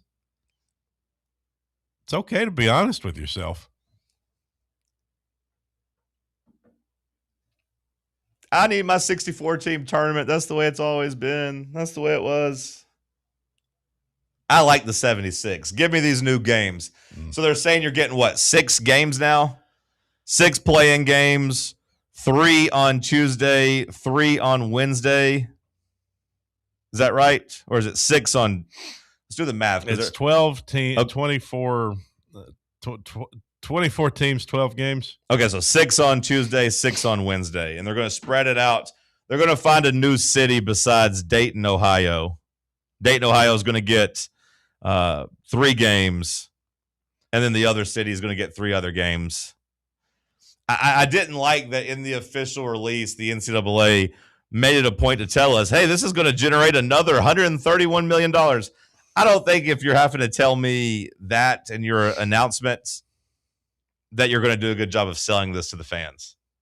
We don't care about how much money you make. We all know that it's a money grab, but we don't care. Jawan Jennings and the Vikings have reached an agreement on a 1-year deal worth up to $13 million. Let's dive into that after the break, some NFL stuff. Okay. Jawan Jennings has a home. You got anything else you need to get to this I have hour? other news. That was only the second headline. Darren Peterson is blaming creatine for his struggles at Kansas this past season. Was he dehydrated? He says that creatine led to his cramping. Oh, so he is saying it dehydrated him. Which, look, bad teammate. You got to drink water, man. Debilitating, he said. Was it his first time he'd ever taken creatine? That's what he said. I'd never taken it before I got to college. And then after the season, I took 2 weeks off, and they did tests, which showed my baseline level was already high. So they said when I dosed the creatine, it must have made the levels unsafe. It will get you. The creatine will get you if you don't drink a bunch of water with it. That's interesting that like nobody on Kansas's staff was like, hey, make sure you're drinking a whole bunch of water when you take this. You would think somebody would have gave him a heads up about that, but interesting. I mean, he did deal with a lot of cramping issues. Cut down on the creatine, Darren. Tim Burchett went on the Joe Rogan Experience. Did you see any of the clips from what? Tim Burchett on Joe Rogan? It's a career highlight for Tim. Once just a regular old East Tennessee farmer, man of the people. Joe Rogan is really scraping the bottom of the barrel, huh? Seems like it, doesn't it? What was the reason for having? I guess because of the alien stuff. I mean, Burchett's big on that alien stuff. He's all over that UFO stuff. Okay. No, I didn't watch any of it. I told you that I didn't watch it either, but if you're interested, Tim Burchett has been on Joe Rogan now. You do all 3 hours? I don't know. I told you Joe Lunardi had us as a 5 seed in the tournament. How about Andy Katz? Did you see his new Power 44 yesterday? Yeah, this is much more like it. He's got the Vols number 5 in the country. You think Lunardi meant to put 5 and got confused between like overall seed and just like 5 seed? No, I think he's just a jerk. Do you think he just put us as a 5 seed like many months ago and just forgot that like we added a whole bunch of players? I don't really like Andy Katz, and I don't even really know if I think that he knows ball. I don't really typically agree with his rankings, but it's nice that he's giving us a little love at least. I'll give him props for giving us love. Calling us a top 5 team, that's cool. We'll take it. Someone said it's a little high. I saw Kentucky fans in the replies. They're rolled up because he had them at number 40. Yeah, well, they not expected to be very good. Let's talk some NFL football coming up next. Jawan Jennings has a home. Minnesota. Stick with us. Vol fans, reimagine your home at Broadway Carpets and Flooring for any remodeling or building needs. With a variety of carpets, rugs, hardwood, vinyl, and stone, Broadway has all the flooring and installation options you're looking for, including pet-resistant products like Pet Perfect Carpet from Shaw Floors. Visit their showroom in downtown Knoxville or the location in West Knoxville located on Kingston Pike near Pellissippi Parkway today. What kind of day is it? It's a White Claw day. Grab a pack, grab your friends, everything else in life can wait. Your friends shouldn't. Let's go. White Claw. Grab life by the claw. Please drink responsibly. Hard seltzer with flavors. White Claw Seltzer Works, Chicago, Illinois. Hey, Vols fans. Cody Brown here. I grew up right here in Tennessee and know what it means when someone says, I've got your back. That's why you can trust Farm Bureau Insurance of Tennessee. Whether it's your home, your vehicle, your family's future, or the business you built from the ground up, we will show up for all of your insurance needs. We are Tennesseans who understand what matters, which is doing right by you. Insurance is not all about just paperwork and policies, but it's about the people we insure every day. So if you want insurance that hits home, give me a call at 865-992-3871. Go Vols. Is your yard starting to look more wild than welcoming? Yeah, don't let your landscape be that house on the block. At ECR Total Landscapes, we make sure your outdoor space is something you're proud of. From de-weeding flower beds to leaf blowing, trimming, mulching, and more, completely customizable to your property's specific needs. We'll handle it all. Why spend your weekends sweating it out in the yard when you can just sit back and enjoy it? That's the ECR difference. And right now, new customers can get 10% off your first month of our monthly maintenance package when you sign up for a full calendar year. That's right. Consistent, reliable service at a price that makes it easy to get started. No sweat, no hassle, just a better looking lawn week after week. Call ECR Total Landscapes today and mention promo code FANRUN to save 10% on your first month. Call 865-384-2012 or visit us online at ecrtotallandscapes.com. Citizens National Bank. Life is more fun with a Good Life account, offering extra benefits, including bank travel. Experience the trip of a lifetime to Ireland. Explore rolling green hills, historic castles, and charming villages across the Emerald Isle. Get in on the fun. Call 865-429-7935 today. Citizens National Bank. Banking never felt so good. Member FDIC. Are you ready for the start of a new season? Maybe looking for your team to go on a tournament run? Get game day ready with Crumble. Head on over to your nearest location and pick up 12 pre-selected cookies plus exclusive toppers. When you're looking for dessert options, there's no question about who you should call on. Our listeners already know. Last year, the Dubai chocolate was a home run, along with the brownie batter. Oreo crumb was another crowd favorite. What new flavor will set the standard this season? If you're in the Knoxville area, there are 3 locations ready to serve you: Clinton Highway, Parkside Drive, and Maryville. Download the Crumble app to build your best lineup and vote on the best combos. You can even put your bid in to request a new flavor. Order in the app and slide on over to your nearest location. Tell them Fan Run sent you, and as always, it's for the fans, by the fans. Don't miss the cookies. The more you listen to your kids, the closer you'll be. So we asked kids, what do you want your parents to hear? I feel sometimes that I'm not listened to. I would just want you to listen to me more often and evaluate situations with me and lead me towards success. Listening is a form of love. Find resources to help you support your kids and their emotional well-being at sounditouttogether.org. That's sounditouttogether.org. Brought to you by the Ad Council and Pivotal. Good morning, sports fans. It's Aiden Sidoti with your Talk Sports update. Former Tennessee wide receiver Jawan Jennings has agreed to a 1-year deal worth up to $13 million with the Minnesota Vikings, joining new quarterback Kyler Murray in the Twin Cities. In college hoops, the men's and women's NCAA tournaments are set to expand from 68 to 76 teams beginning this upcoming season. And in the NBA, Chet Holmgren and Shai Gilgeous-Alexander each scored 22 points as the Oklahoma City Thunder beat the Lakers 125-107 to take a 2-0 series lead. Hey, John and Cody, how do you guys feel about the NCAA tourney expanding to 76 teams? And now back to you guys in the White Claw Hard Seltzer studio.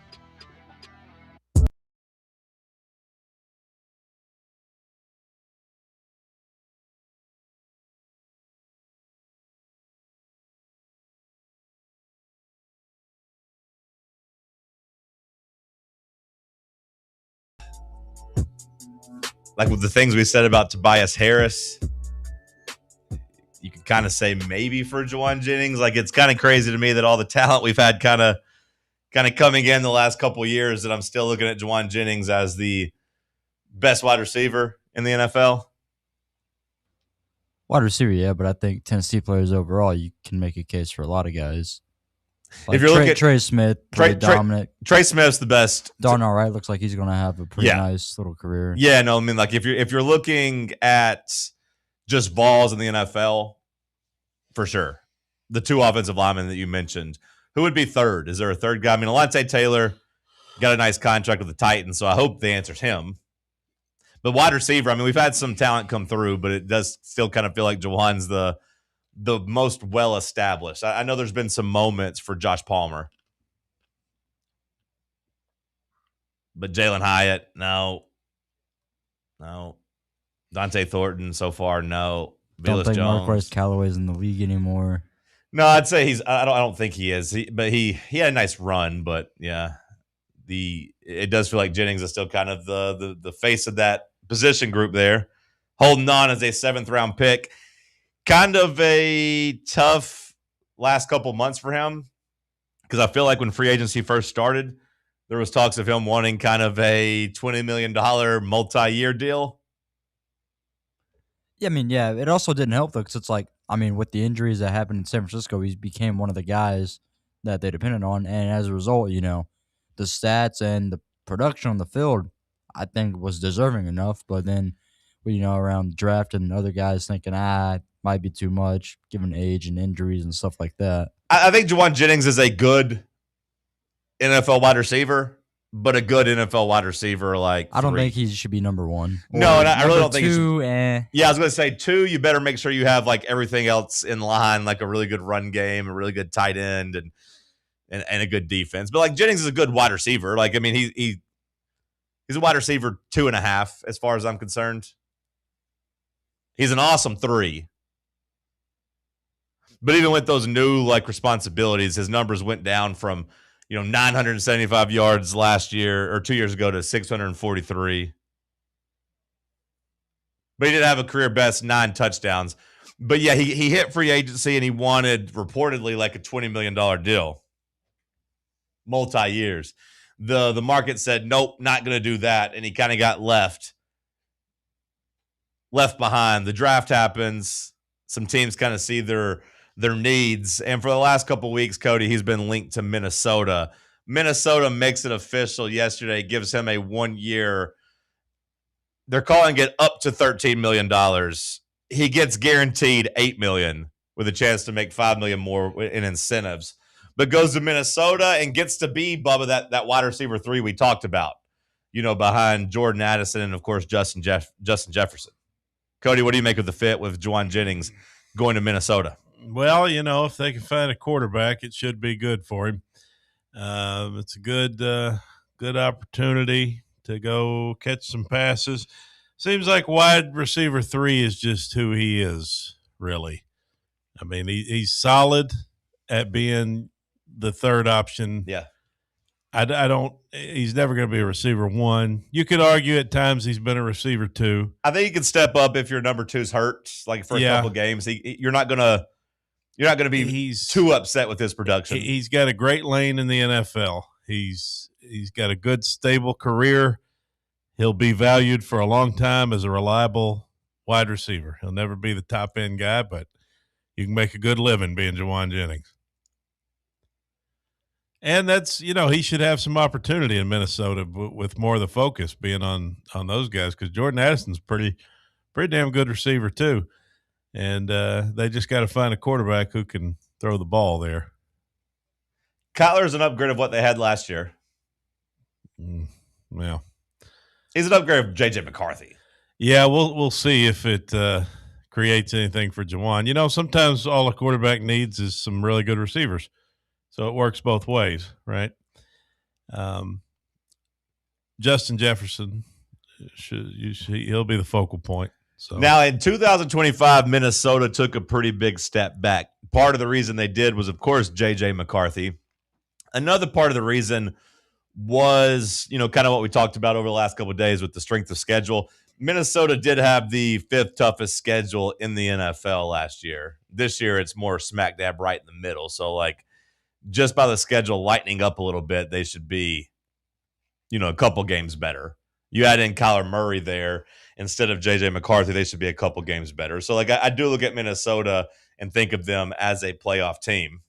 I mean, they kind of got scoundreled in their running back room. Aaron Jones got hurt first or second game of the season, so he was out for a plentiful period. And that, you throw that with J.J. McCarthy having to step up, and it was a recipe for disaster. Yeah. You think Minnesota's a playoff team? I feel that way about them right now, yeah. I mean, I haven't sat down and given it actual, thought in terms of actually mapping out my 7 teams. Well, the problem is every team in that division feels like a playoff team.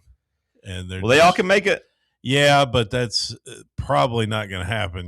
There's with them beating up on each other, I feel like somebody's going to get left behind there. And I don't know if you'd feel better about Minnesota right now than you would Detroit. I mean, maybe that could be the. It is a killer division. You are right about that, and they are projected right now on FanDuel. They are plus 600 to win the division, which puts them in last place. So. I think I would sell Minnesota. Okay, with Kyler Murray. I'm not a Kyler Murray guy. Their over/under win total is 8.5 though, and if you hit the over and get to 9-8, you got a chance to be a playoff team. Mm-hmm. Now maybe you have to actually get to 10 to do it, but I do think there's some signs pointing to Juwan Jennings, Justin Jefferson, Jordan Addison being a pretty good wide receiver trio, and an upgraded quarterback for that offense to kind of get back on track. That's a great receiver trio. I like what Juwan's going into there, and everybody's a J. All the names start with J. You got what? 3 guys and 5 J's? Yeah, I mean, other than Addison, you almost have perfect alliteration. But he replaces a J as well as Jalen Aguilar or Jalen Naylor. Excuse me. And the quarterback was JJ. How about that? A lot of damn J's. Yeah, my favorite team. But yeah, Jalen Naylor left. He went to Vegas, so they had an opening, and they went out and gave it to Juwan Jennings. And I mean, it feels like if Jennings can hit his incentives and get to $13 million, I mean that if you go out and prove it, maybe you can get another decent sized contract because it's just a 1-year deal. The teams that had, like, if you just kind of look at the teams that had the toughest schedule going into last year, none of them really had what you would consider a good season. The Giants stunk. The Browns stunk. A tale as old as time. The Lions took a pretty big step back, from where they were. Getting back to where they ought to be. The Eagles won their division still, but they just didn't feel right for most of the year. Disgusting team. I would say they overcame their bad schedule, but the Vikings, and hell, even if you look at the 6th toughest schedule last year, the Chiefs, that they not a good team. 5 of those 6 teams did kind of struggle. On the flip side, when you looked at the strength of schedule, the 5 easiest, I would say, for the most part, at least 3 of them, 4 of them really of the top 6 kind of flourished. When you look at the 49ers were propped up with their schedule. Good team. The Patriots propped up with their schedule.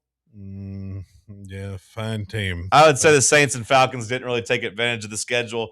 The Bills and the Jaguars. I mean, the Jaguars definitely took advantage of their schedule. So 4 of the top 6 benefited. 5 of the bottom 6 really struggled. This year, the 5 toughest schedules in the league, Cody. Bad news for Jeremiah Love and Carson Beck. Did you see Carson Beck's press conference yesterday where he talked about all the teams passing him and how they're going to regret it because he's QB1 in this draft? No, Jesus. He said they should trust the film more, but the Arizona Cardinals. Well, he has been in pro-style offenses. Carson Beck should be at least on track to be able to fit into the NFL. I just don't think he's going to be good enough. He should be advanced. He's going to throw 17 interceptions is going to be his problem. He's going to be a turnover man, but he may. I could see him making some plays here and there too. Well, especially if you consider a couple of years ago he was thought to be QB1.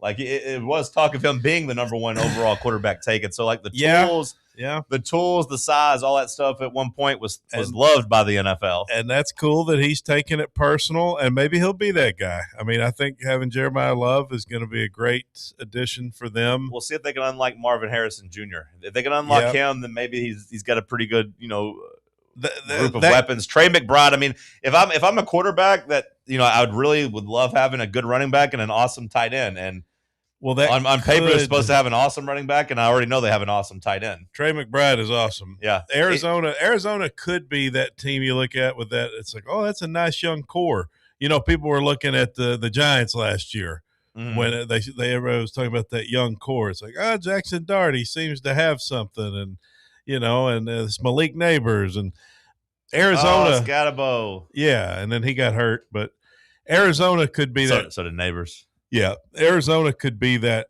talk this year, maybe. I mean, potentially.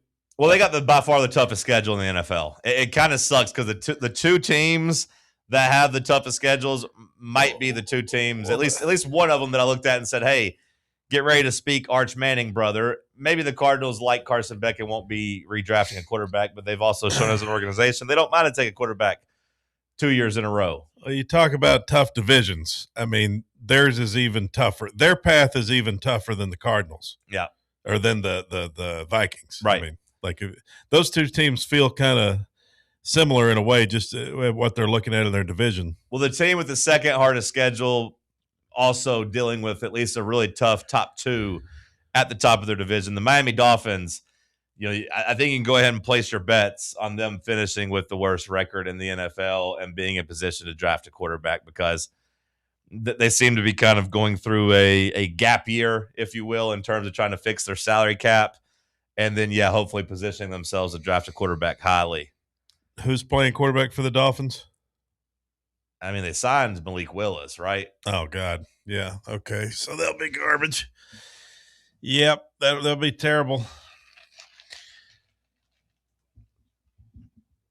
You taking the NFC West or the NFC North, top to bottom? I mean, it's hard. It's hard not to take the Super Bowl champions and the Rams. I mean, like you can make the case. And the Niners. Well, yeah, but I don't think of the Niners as quite as good as those two teams. I mean, they've been at the dance now for. Yeah, but they got their ass kicked by the Seahawks last year in the playoffs. Like that was a pretty disappointing playoff performance from them. Yeah, but we have the same conversation with the Niners every year. It's like, well, when they're healthy, they're as good as anybody in the league. I think John Lynch's bad drafting is going to catch up to them. I think they've done a pretty bad job drafting. All the people that follow that just constantly say that John Lynch is reaching on those picks. And I think last year was more of a result of just that super easy schedule we talked about. They had the easiest schedule. They got to play the AFC South. They got to kind of beat up on some bad teams and kind of prop that up. We'll see where they're at this year. They still have on paper the 8th easiest schedule, but last year it was by far number 1. So I think I would still take the NFC West, even with me maybe not being sold on the Niners, but the Rams and Seahawks, you can make the case that they're the two best teams in the NFL. Yeah, that's what I was going to say too. You could say that the NFC North might be better when you look at all 4 teams, like just the consistency of it. But, yeah, I would take the Vikings to beat the Cardinals, like head to head. Right. But I think that with the top end of the Rams and Seahawks for sure. And then I throw the 49ers in there with I'm taking the 49ers just as likely over the Lions. To me, that's a toss-up. Last year, yes. We'll see about this year. But the 5 toughest schedules, I talked about the Cardinals, the Dolphins, the Panthers, the Cowboys, and the Rams. So the big news there for me is that the Cowboys, they weren't very good against good teams last year. No, they weren't. They weren't very good against good teams at all last year, and they're going to play a lot of them this year. And the Rams, something to keep an eye on there as they're going to be tested. The 5 easiest schedules in the NFL, the Jets, Browns, Bengals, Saints, Lions. We'll see how that goes. Won't matter. Those teams will all suck. No, I think it matters for the Lions. Why are you so down the Lions? I just think their window closed. I mean, the Lions, I'm not saying they'll suck. Like, they're not going to be like the Jets and the Browns, but like. They'll win double-digit games, don't you think? I mean, 10-7, perhaps, yeah. Yeah. I'd probably go over 10. I'd probably take 11. I don't know. I feel like they lost a lot of steam last year. I'm buying the bounce back for them. And I think I'm buying the Saints as well. When you tell me they got the second easiest schedule, I think I'm buying the Saints. Well, what's good for the Saints? Just win the NFC South, or like I think win 6 games? I mean, if I had to pick right now, I would say they would be my pick to win the NFC South. The Saints? I don't like the way the Bucs are headed. Carolina, I don't like. Such an ugly division. Yeah, I don't trust Carolina. I still don't trust Bryce Young. You tell me they got the 3rd hardest schedule on paper, I'm selling them. The Falcons, are they really just going to rely on Tua? Like, is that really going to be the plan for them? That ain't going to work. Tua or Penix. So, like, I buy the Saints. I liked Tyler Shuck last year. I like Chris Olave. They added to the wide receiver room. Alvin Kamara, VFL. I still figured they were going to cut him. He was so bad last year, but I'll buy the Saints. Yeah, in that division, I guess, kind of begrudgingly. I don't love it, but it's just really I don't like any of those teams. You could say any of those 4 teams, and I'd be like, okay, gross, but somebody's got to win it. I mean, if the Panthers with Bryce Young, if that's the team that made the playoffs last year out of the NFC South, I mean, if that team can do it, like, what does that say about the NFC South? When you look at just the odds, Tampa's a slight favorite at plus 185. The Saints do have the second best odds at plus 290, but the Falcons and Panthers are at plus 300, plus 310. So it's pretty much a jumbled mess. The odds makers don't really know what to do with it either. No, it's just such a nasty division. Seems like it always is for the most part. Well, good for Juwan Jennings. He gets his contract. He gets a new home. And, I kind of like that Minnesota team. I like kind of rooting for them. So it'd be nice to kind of root for Juwan Jennings and Minnesota to do some things. I don't know how I feel about Kyler Murray, but what's the Minnesota run game like? Who's their running back? Well, they restructured Aaron Jones. They brought Aaron Jones back. Aaron Jones, yeah. That's right. Yeah. Whatever happened to Dalvin Cook? Remember him?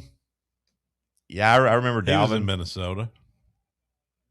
Yeah. I mean, I think he pretty much just roots on his brother now. Just kind of sits around rooting for him. Well, what happened to him? He just got injured out of the league, just got too old. I also think he's very good, yeah. He was good for a minute. He was good in college. Was he good in the NFL? Yeah. Okay. Yeah, I mean, he had at least one really good season. Okay. Because I had him on my fantasy team. Yeah. He had a good run, actually. He had, 1, 2, 3, 4 straight 1,000-yard seasons, including one of them at 1,500 yards and 16 touchdowns. Yeah, he was a beast during COVID. Just didn't have a long career, I guess. No, it's hard to have a long career as a running back. Yeah. It was nice to talk a little NFL. Unless you're Derrick Henry. What a freak. Yeah, Derrick Henry is a freak. What a freak. Derrick Henry's a bad man. By the way, did you see where that guy we're in on, who's probably going to go to Ohio State, the Vols running back?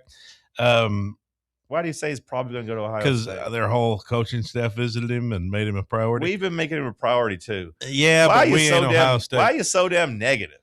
I'm not.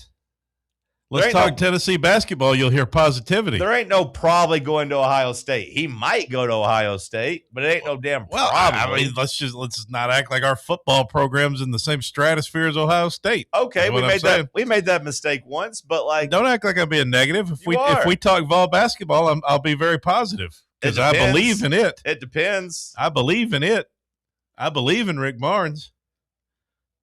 I just don't know if I believe in football right now. I'm teetering, like I'm on the fence. But what I was going to say, though, is that kid, there's a new video that came out of him deadlifting 720 pounds, which they were comparing him to, Derrick Henry back in the day did like 6 something. Yes, guy's a freak. He's a strong fella. But I will bet against him having a career as good as Derrick Henry's. Well, yeah. Yeah, it'd be hard to top. Yeah, logic and history and probabilities on my side of shorting him compared to Derrick Henry. Now, maybe he can come to Tennessee and I'll change my tune, but win a Heisman Trophy, a national championship, go to the NFL, have at least a 10-year career at a 12-year career at a high level the whole time, the highest level some years, run for 2,200 yards. And yeah, I think I'd sell him short too. I'd take Derrick Henry for now. Maybe because of Tennessee, maybe I'll change my tune. Bubba, send us a break. We'll talk some Tennessee football. Cody did his best Paul Feinbaum impression. What does that mean? I'll tell you next. Stick with us. Can't get enough Fan Run Radio? Download the free Fan Run app and take the best Tennessee sports conversations with you wherever you go. What kind of day is it? It's a White Claw day. Grab a pack, grab your friends. Everything else in life can wait. Your friends shouldn't. Let's go.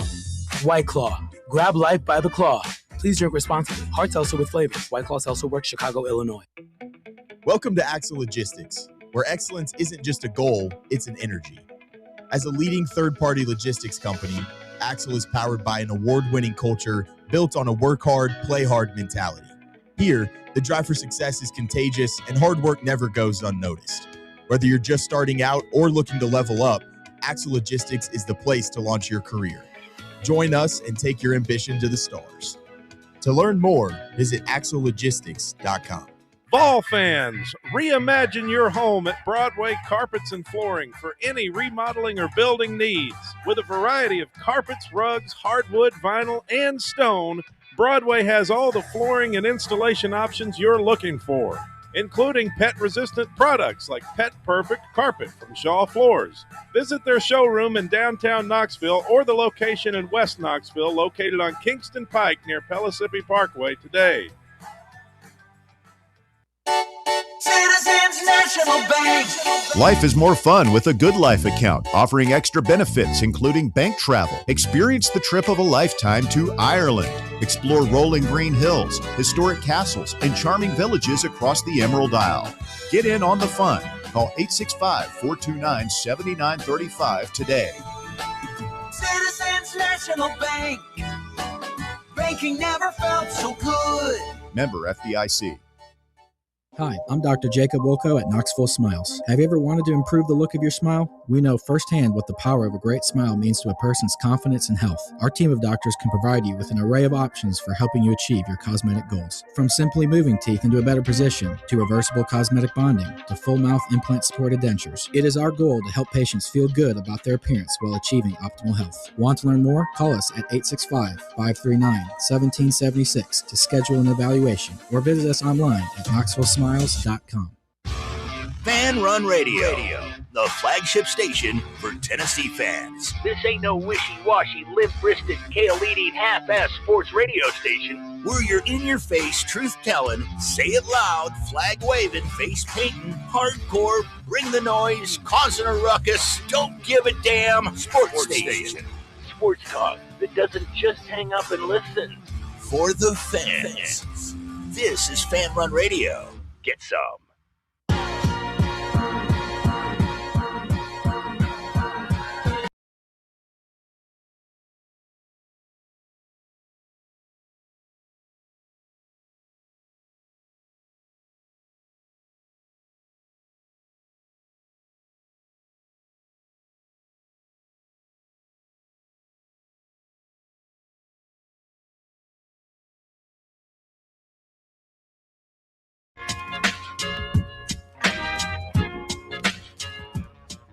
No, DGG's gonna go to Ohio State. I'm Cody. Oh, he's most likely going there. Probably going there. Oh, I'm Cody. You know whose Diet Cokes these are? Wait, you're just drinking other people's Diet Cokes? Huh? That wasn't yours? Oh, are we on the air? Yeah, we're on the air. I was talking to you. Oh, I'm glad. Oh, well, you came across the air. Oh, I didn't know. I'm glad you didn't say nothing we bad. were back. I'm glad you didn't say nothing bad. You're just stealing people's drinks. Again, I was trying to just talk to you. I didn't. Oh, well, you said it on air, so I've already said it. So. Well, they've been in there for like a month, it seems like. In the fridge? I've been keeping an eye on them. So you're just literally just taking people's drinks out of the fridge? Well, they've been there for like a month.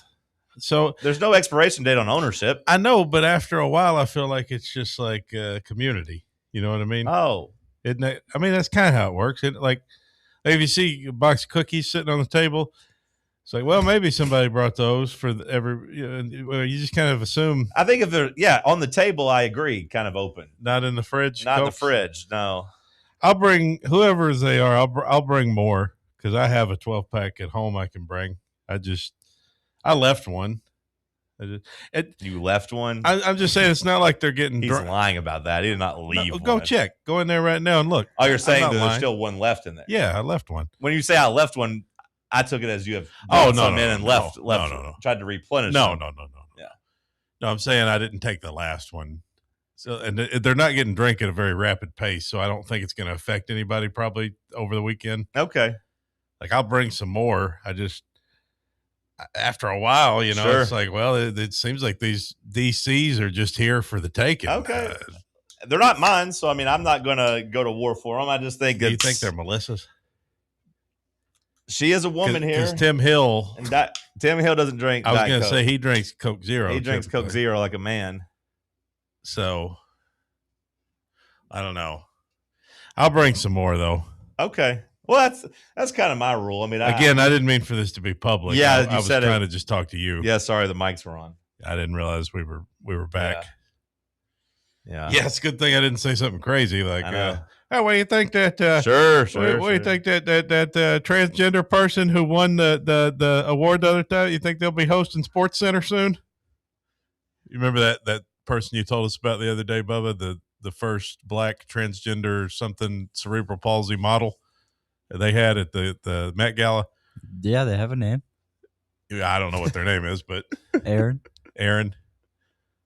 Yeah, that'd be bad if I came in here and I was like, "What do you think they're going to have them? Won't be long for they're hosting Sports Center." It'd probably be a WWE person hosting because they're really all in on this WWE deal. They had Danhausen doing the damn top 10 plays yesterday, which I thought was very weird.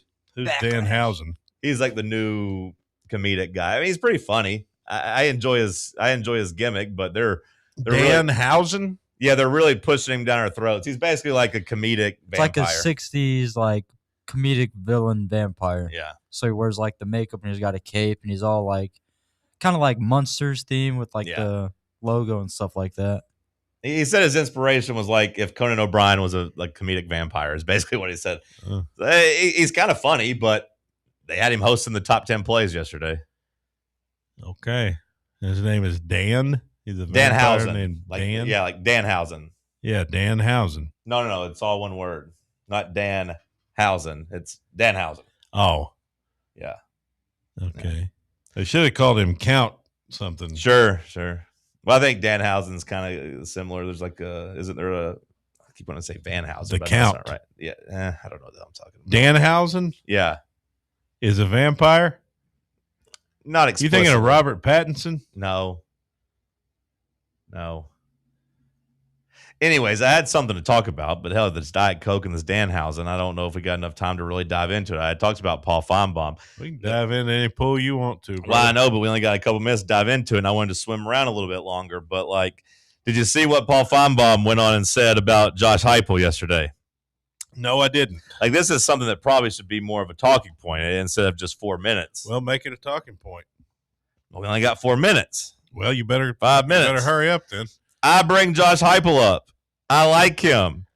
He has made, whoever wrote this didn't do a very good job. He has made the playoffs one time, but he's been there 4 or 5 years, and it feels like the program is going in the wrong direction, Feinbaum said.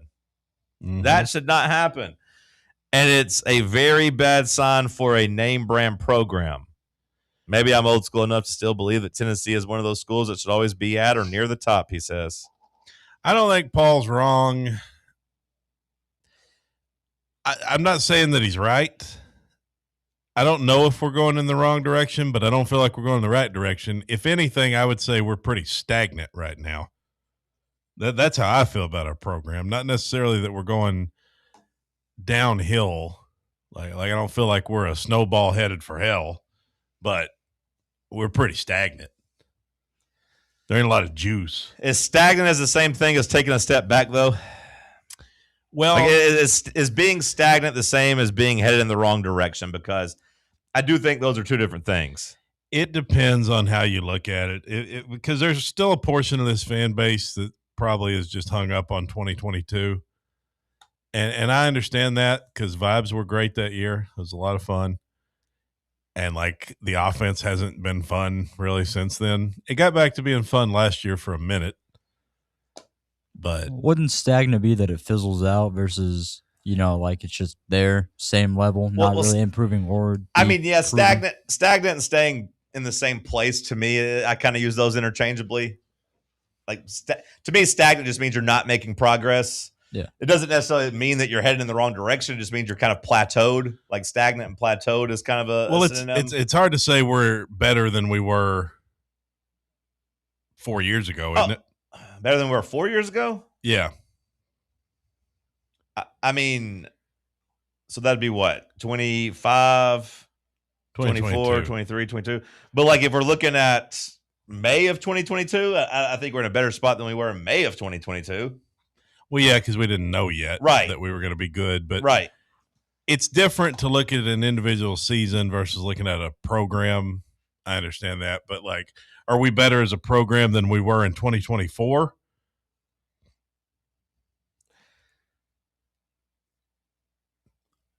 In May or for the season?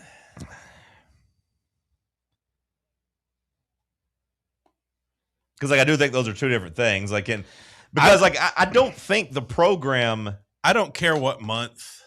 Well, I just mean like preseason versus like the actual product on the field. Because, like, I don't know what the team's going to do this year. If the team goes 9-3 or 10-2 this year, then I think this conversation is drastically different. You know what I mean? And, like, as a program, I feel like we put together a pretty good recruiting class and a pretty good transfer portal haul. We spent a bunch of money. I do think the talent on the roster is going to be comparable to what it was in 24, comparable to what it was in 2022. But it just comes back to, like, is the quarterback play going to be good enough? I don't think it's out of the realm of possibility, Cody, for either Faison or hell, even George to be as good as Nico was in 2024. So, like, if you can get that type of play, you should have a similar type of team and production. Well, that's what I keep going back to with the glass half full approach. If you get back to running the ball and playing defense, but I think that's what you're saying is a possibility. But I don't know how to define where we are as a program, really, because I don't know because it changes year to year. Well, a couple things. First thing, I do think it's important to point out the 2024 schedule was pretty easy. Mm-hmm. So was last year's.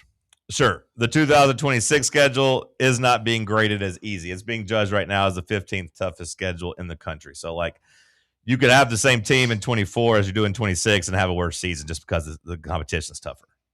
Right. And another important thing to say is, you know, I'm getting caught up in the semantics of stagnant versus, you know, plateaued versus moving backwards. And you could easily say that in today's game, if you are not moving forward, you are getting left behind. Right. Like if other programs are either catching up to you or other programs are getting better while you stay put, then by definition, you are still falling behind your competition. I also don't know how many programs are programs. Like when we think of program in the traditional sense, like it's almost a year-to-year game now. It's just the way it is. Like in terms of whether your coach is here or whether he's going to be fired, and are you a championship contender this year or are you not? Like we almost have to look at it on a year-to-year basis. So we had so much more to talk about. You had to talk about those damn Diet Cokes for 3 minutes. Like what the hell are we talking about? I still don't think we would have found an answer to this in another 3 minutes. Well, sometimes we ain't got to find answers. We just got to have discussions, and maybe we could talk a little bit more about it. We have a whole hour left. In hour 3. Yeah, but it's weird because you get pissy if you don't get to do your headlines. Well, I got to do the news. Right, so we got to carve out that. So then, like, it's just weird to be like, oh, here's. Well, you get pissy if you don't get to talk about the NBA. It's 10, 20. Not really, brother. We ain't talked about the NBA all season. We talked about the NBA the whole first hour until it was time to. Well, I mean, it was the playoffs. I was going to say, but don't come in attacking my headlines. I mean, the news is important. We could have talked more Tennessee football in the first hour. Debatable. Well, you can't start the show with damn Tennessee football. I think people would have loved it if we did that. I wouldn't have liked it if we had done it, though. Well, I wouldn't have liked it if we had done it. That's your prerogative, Senator. Like, I would have assumed that my newsman would have had Paul Feinbaum taking shots at us in his headlines. Then we could have spent most of hour 2 talking about it. But I would have assumed you didn't put in hour 2 headlines for some reason. That was a damn problem. My host man would have had some time carved out in the segment for Tennessee football. Well, I know, but my thought was that you'd do it in headlines. I mean, hell, we could sit here. We could have talked about the 85 Sugar Bowl. We got to go. Hour 2's in the 99 for you.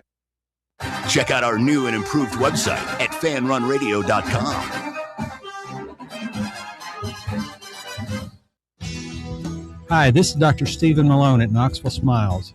Has it been a while since your last dental visit? If so, I'd like to invite you to come see us. At Knoxville Smiles, it's our vision to provide the best dental care in town in a relaxed, friendly environment. So if it's been a while and you've been putting it off, don't wait any longer. Come see us at Knoxville Smiles. You can schedule an appointment online at KnoxvilleSmiles.com or by phone at 865-539-1776. eBay Motors is here for the ride. Go ahead, feel your engine. Admire that perfectly installed exhaust. Your vehicle's moving along this freeway like it was made from fresh installs and a whole lot of love. With eBay Motors, you get over 122 million parts to keep it running. And with eBay Guaranteed Fit, they'll be the perfect fit every time. Plus, at these prices, well, we're burning rubber, not cash.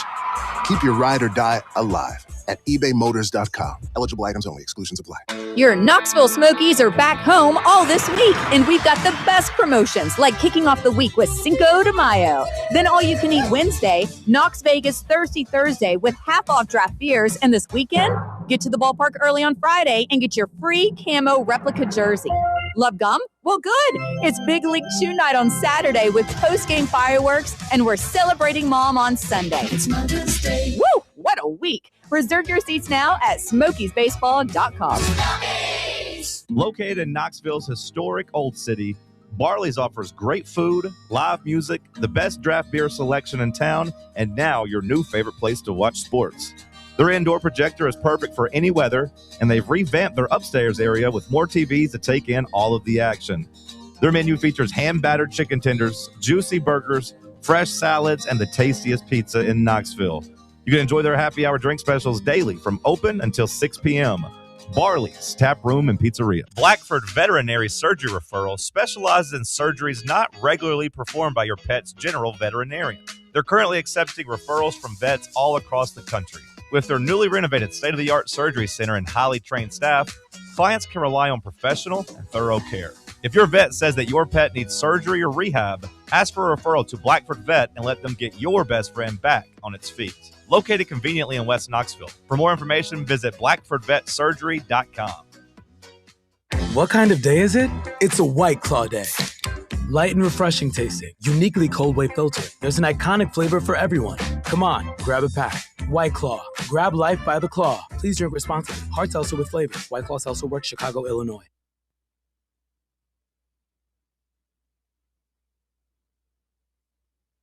You're listening to FM 105.7 and AM 1340, WKGN Knoxville, and W289CU Knoxville, Fan Run Radio. Round 3. The world's greatest radio show. The world's greatest radio show in Tennessee. Power Rankings, Tuesday Trivia. John Reed and Cody going wild, no Olivia. Wood grain on my leather seats. I got the whole team eating like I'm Johnny Eats. Morning booming from 7 to 10. Ay. Talk sports while I'm chewing a Zen. Ay.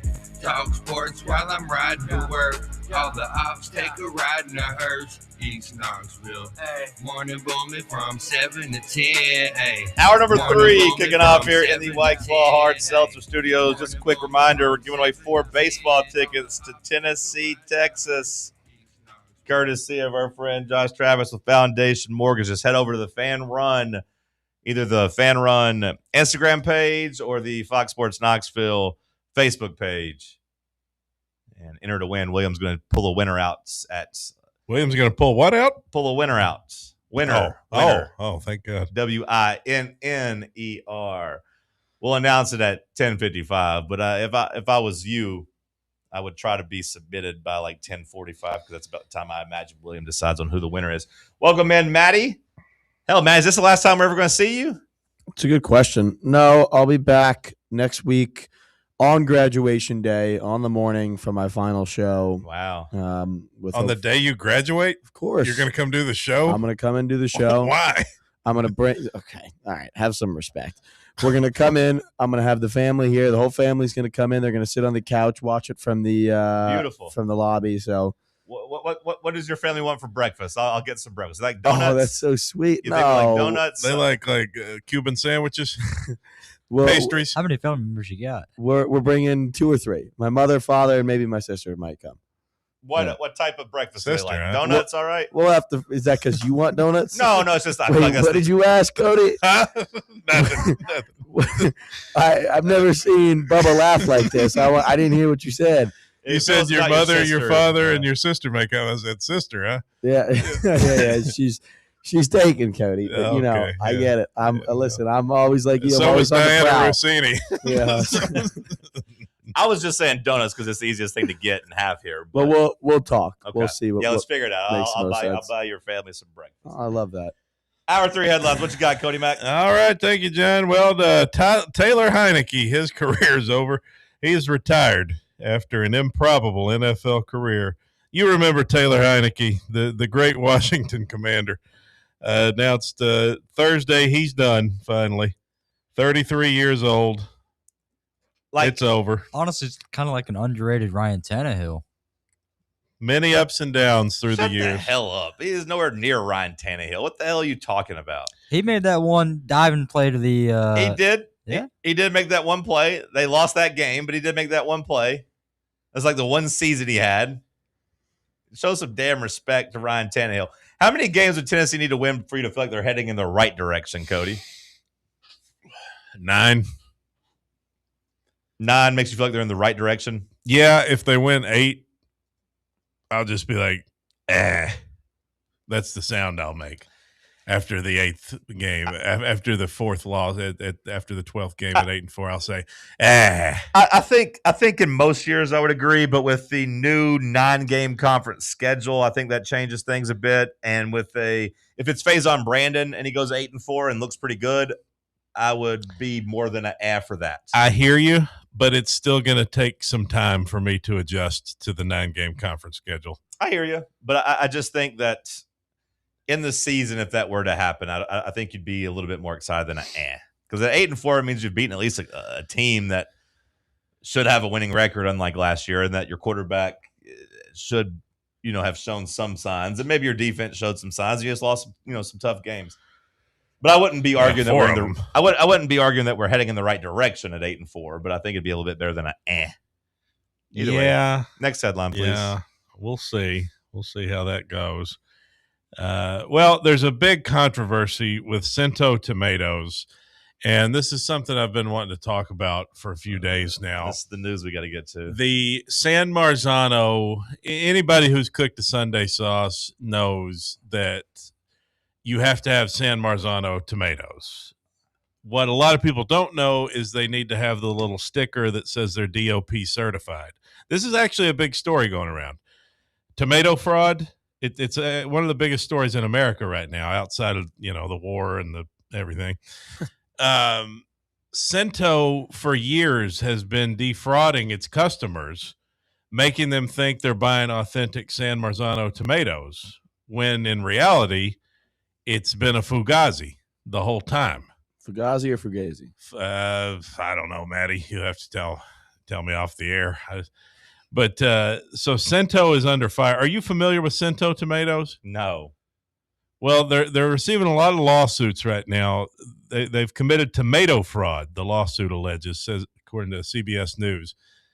Basically making people think that they're buying a certain kind of tomatoes when in reality they're not. They've been labeled as false, misleading, and unfair. The product lacks an official designation from the Italian Tomato Authority. How do you feel about this, Cody? Well, it's upsetting news because I'm a victim. Yeah, I've bought Cento tomatoes before when I used to make my sauce. They say you got to use San Marzano's. The other yellow can. So I used to buy the Centos thinking they were San Marzano real tomatoes. Those are words we never hear. And what do you mean? You're a victim. I am a victim, and I want to join this lawsuit. I was defrauded as a customer. How about we talk about the positives in the food game? And I feel that I should be entitled Instead of to you crying about these damn tomatoes. Well, you'll see when I can prove my receipts in this class action lawsuit and make some money off of this. Cody, rumor has it care. you've been very negative today. I haven't been negative. That's just what I've been told. I'm more whom? focused on the Chipotle. Well, Their guy coming out and just being like, hey, if you want extra food, just ask. They'd never tell you no. Yeah, they'll double charge you though. You That's didn't not get what- to that. That's terms and conditions, John. That's a fine print. He says just say no. Just say you want some more food. They'll give you more food. If you're unhappy with your portion sizes at Chipotle, the CEO just said just ask for more. I like that policy of Chipotle saying we're going to purposely give everybody too little and take the chance that maybe 5% of customers will actually ask for some more, because most people want to avoid conflict and don't want to get involved. I don't ever really ask, but I watched one guy sit up there in front of me one time. He was ordering for this. I don't know what the hell was going on. I don't know if I ever told you about this guy. He had 8 kids with him, and they were all aged from age 3 to 6. I don't know if he had some friends, some cousins. Hold on. Is that an exaggeration? No. 8 kids. No, there were 8 kids. I would have walked out. I'll kill mom. I was would have hungry. walked out. Well, to be fair to him, he did not make the 8 kids wait in line. So it was he had a system. He had a system. I'll give him credit, but it was a blonde-haired woman with 8 blonde-haired kids aged 3 to 6, and this guy in front of me. And I was a little mad that they did not ask if I wanted to go in front of him, because it's just me, but whatever. And he's like, I want 5 bowls, and I want this and this, this and this, this and this, this and this, this and this. Put a little bit extra in there if you don't mind. And he was just telling them, and they were just doing it. He's like, hey, can we get another scoop of rice? Blah, blah, blah. I need 8 water cups. Yada, yada, yada, yada. Doing this, this, and this. And the Chipotle was like, okay, yes, sir. Yes, sir. Yes, sir. Sounds like a guy who had a plan. He did have a plan, and I give him credit. It was very efficient. And now that I say it, there might have been 6 kids and 2 adults, because he needed 8 water cups, and I think that he was including himself on there. But I remember him saying he needed 8 water cups. But still, 6 kids from age 3 to 6. Did I don't you know hear the total? No, I didn't hear the total. But it was 5 bowls, so I imagine it was $60, $12 each, roughly. I mean, Nothing pisses me off more in my life, I think, than the spoon shake. The little spoon shake. What the hell is a spoon shake? You know what I'm talking about? No. When they get the heaping spoon of steak and then the employee does the little shake it off. Oh, okay. Don't do the spoon shake to me. Well, whatever you get in that heaping spoon, you put it in the damn bowl. All you got to do is say, hey, how about we go back for a couple extra? It's okay. The CEO said to do it. Because that's what that guy did. He's like, hey, can I get a little bit more rice? Oh, I will 100% say something to him. I don't mind anymore. I never do. I don't mind. Well, when I'm paying. And I feel like I should, because I only get rice, steak, and cheese. And I'm about to start being like, hey, either give me a little bit extra rice and cheese and a couple more steak, or I'm going to make you give me all these extra ingredients on the side. I'm just going to throw them away right in front of you. Just out of principle. Yeah, you pick it. Because if not, I'm going to be like, hey, yeah, give me some pico on the side. Yeah, give me a little beans on the side. Yeah, some lettuce and tomato. Yeah, on the side. And then just take it and throw it away right in front of them. Well, look. Why not if they're not going to give me a discount for saving those ingredients? That's how I feel, Bubba. Well, look, when we were a proper country, circa 2016, whenever the last time was we were a proper country, I wouldn't say anything back then. I would say 2015. Well, I wouldn't say nothing back then because I felt like I was, okay, you're giving me what you're giving me. It's a fair price, whatever. But now I'm paying double when I'm going in there and that damn bowl cost me $17 or whatever it is. Whoa. What? I don't know what okay. But it's still only like $11 for the most part. Point is, it's a tough economy, okay? It is a tough economy. And I'm going to ask for what's mine. When I'm paying more, when gas is $4.29 a damn gallon, because I told you this, if you're not screwing somebody, you're getting screwed these days. If you're not doing the screwing, Maddie, you're getting screwed. Or you're just going to Keffy and eating by yourself. Don't let them get Keffy. What the hell? Kabuki. Either way, same thing. Kabuki, I don't even know what the hell Keffy is. I've never been in there. It's a place down there. I know it is. Okay. It's by Kind of Barley's. like Mediterranean spot. Let me try it again. Do your screw thing again. If you're not doing the screwing, you're getting screwed, Maddie. Or you're eating at Kabuki. Try it one more time. It's Kabuki. Try it one more time. If you ain't doing the screwing, they're screwing you. No, you gotta say it the other way. If you ain't doing the screwing, Maddie, you're getting screwed. Or you're eating at Kabuki at the bar by yourself. And when I'm doing that, you know what? Kabuki ain't screwing me. And you ain't doing no screwing. There's still some restaurants in town doing it the right way. Kabuki does it the right way. Those Asian people are efficient. They don't screw around. I love them. Is that like the Benihana? It's kind of like, it's a sushi joint. Oh. I go get my hibachi, and they're pretty good too. Now I will say sometimes they mess it up, and when I tell them carrots only, they put everything in there, and that kind of makes me mad. And one time they didn't put the lid on the sauce the right way, and it spilled all over the bag. But for the most part, they're pretty damn efficient. Asians are great. They know how to do food service. They're very good at it.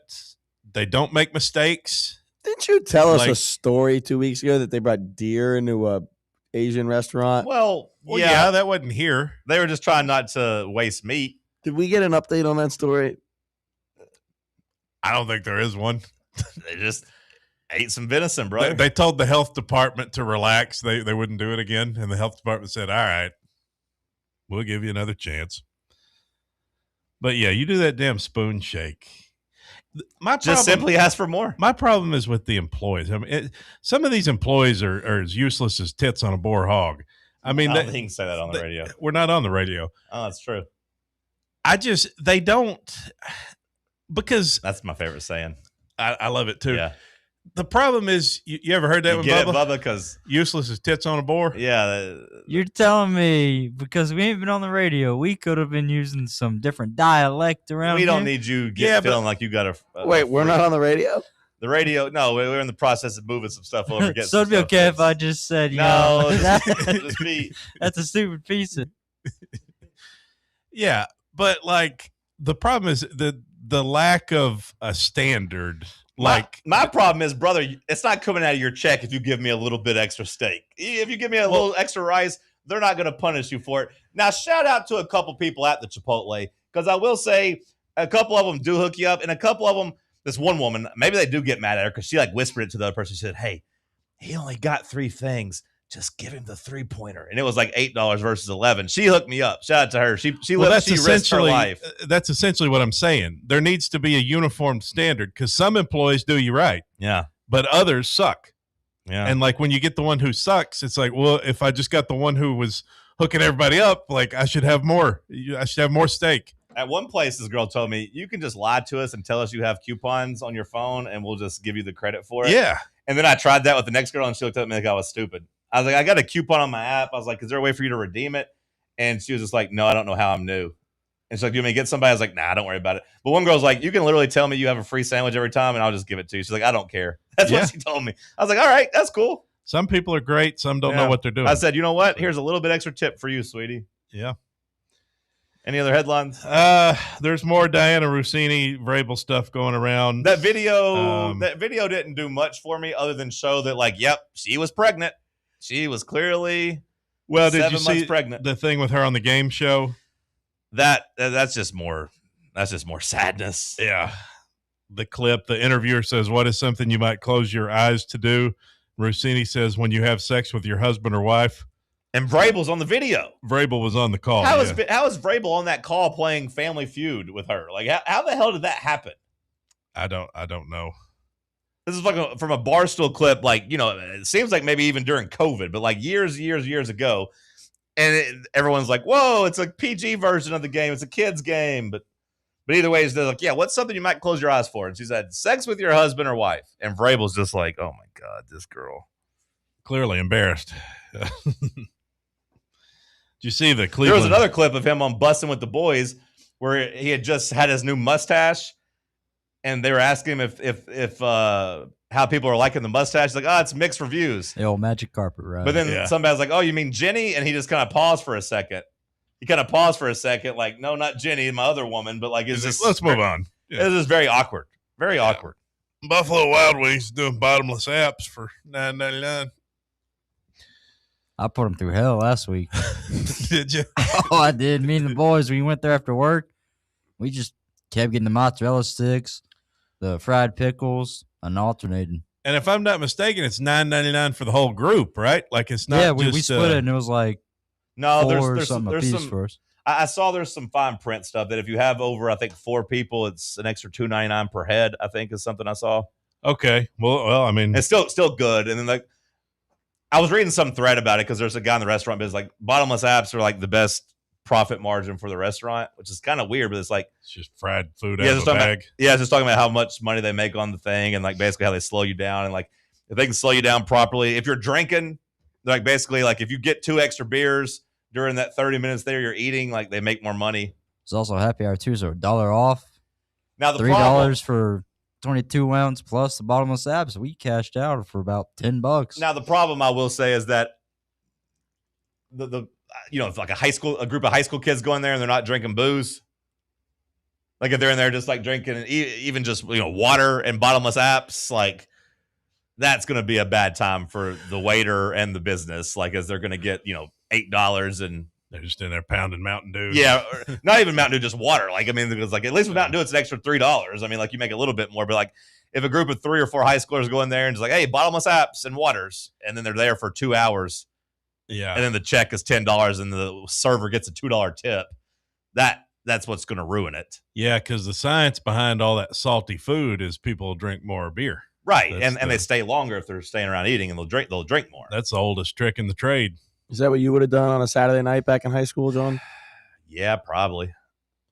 I think now I will say I was a pretty good tipper for a high schooler. Now, John's out here, you going down a local dive bar, getting the appetizers and booze. No, I mean we went to Buffalo Wild Wings a lot when I was in high school. You and get Hooters invited and to any of the cool parties. You had to go to Buffalo Wild Wings and get the. Hey, Buffalo Wild Wings Okay. is pretty cool, Maddie. Hold on. Yeah. But like we did go like in high school and before we were 21, we did go to like Hooters for the all you can eat wings a lot and stay there for a while. And like you weren't drinking. So like it probably was similar. Cody's over here partying with all the cool kids, and John. Yeah, that's true. Yeah, I was doing crystal meth. Yeah. Did you see where the 14-year-old Adrian Peterson Jr. got an offer from Miami? Someone asked, is this the one who got the belt from AP Senior? Toughen him up. Division I. Yeah. I mean, he should It be would a be good Miami. Yeah. Miami, they got a lot of talent these days.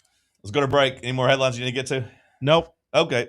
Stick with us. It's Talk Sports on Fan Run Radio. For the fans, by the fans. This is Fan Run Radio, Knoxville. Hey, Vols fans, Cody Brown here. I grew up right here in Tennessee and know what it means when someone says, I've got your back. That's why you can trust Farm Bureau Insurance of Tennessee. Whether it's your home, your vehicle, your family's future, or the business you built from the ground up, we will show up for all of your insurance needs. We are Tennesseans who understand what matters, which is doing right by you. Insurance is not all about just paperwork and policies, but it's about the people we insure every day.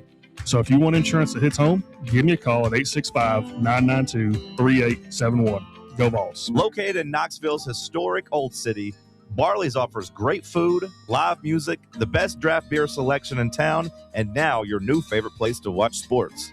Their indoor projector is perfect for any weather, and they've revamped their upstairs area with more TVs to take in all of the action. Their menu features hand-battered chicken tenders, juicy burgers, fresh salads, and the tastiest pizza in Knoxville. You can enjoy their happy hour drink specials daily from open until 6 p.m. Barley's Tap Room and Pizzeria. Ball fans, reimagine your home at Broadway Carpets and Flooring for any remodeling or building needs. With a variety of carpets, rugs, hardwood, vinyl, and stone, Broadway has all the flooring and installation options you're looking for, including pet-resistant products like Pet Perfect Carpet from Shaw Floors. Visit their showroom in downtown Knoxville or the location in West Knoxville located on Kingston Pike near Pellissippi Parkway today. Your tax refund belongs to you, not an identity thief. Over $6 billion in tax refunds were flagged by the IRS for possible identity theft last year.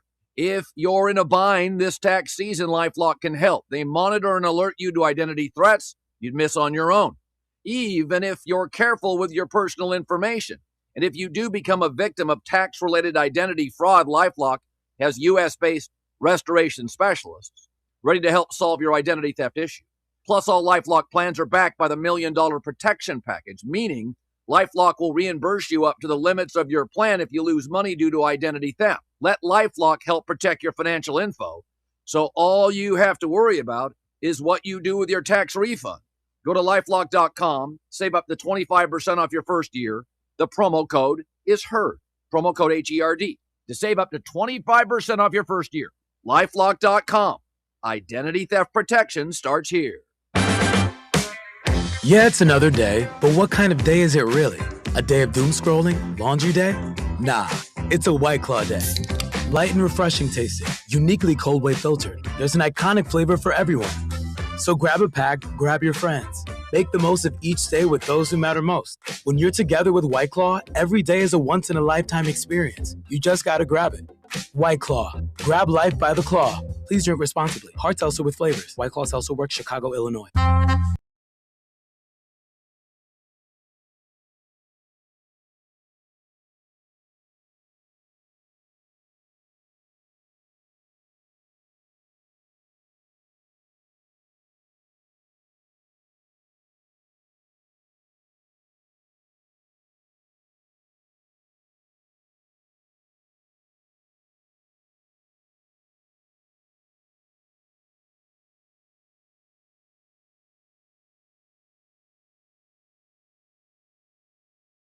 Where you coming from?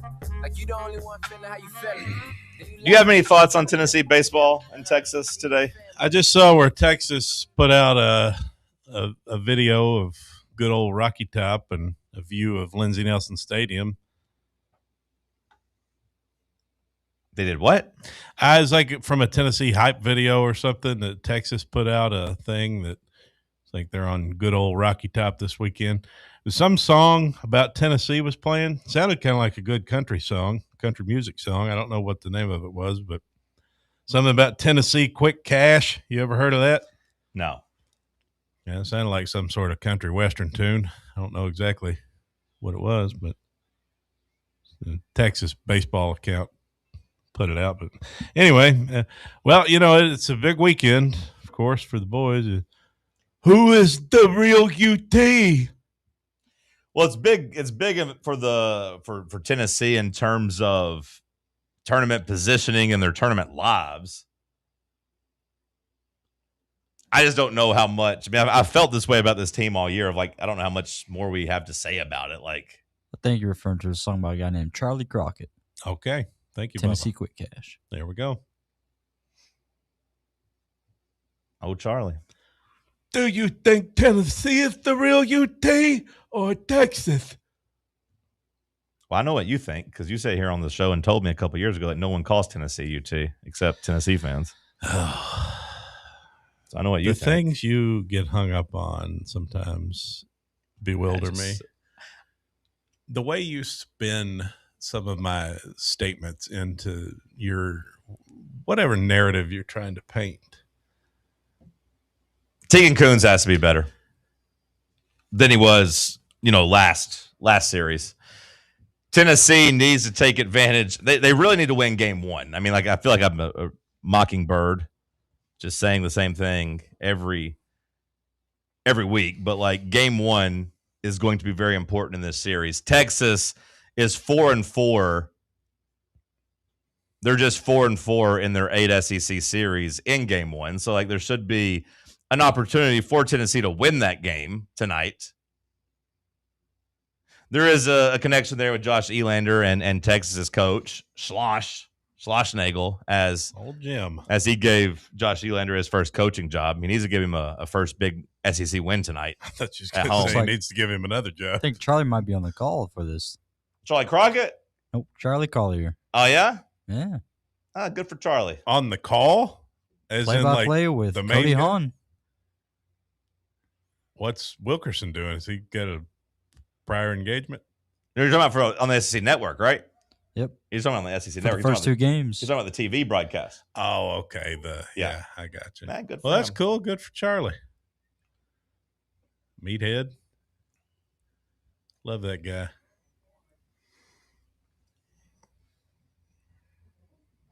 Maddie doesn't know Charlie. He's just staring at me. Who the hell's Meathead? Yeah. Guy that used to work here. A friend of ours. He's gone off to bigger and better things, clearly, as he's going to be calling the game tonight. Good for him. Yeah. I mean, Texas is a top 5 team.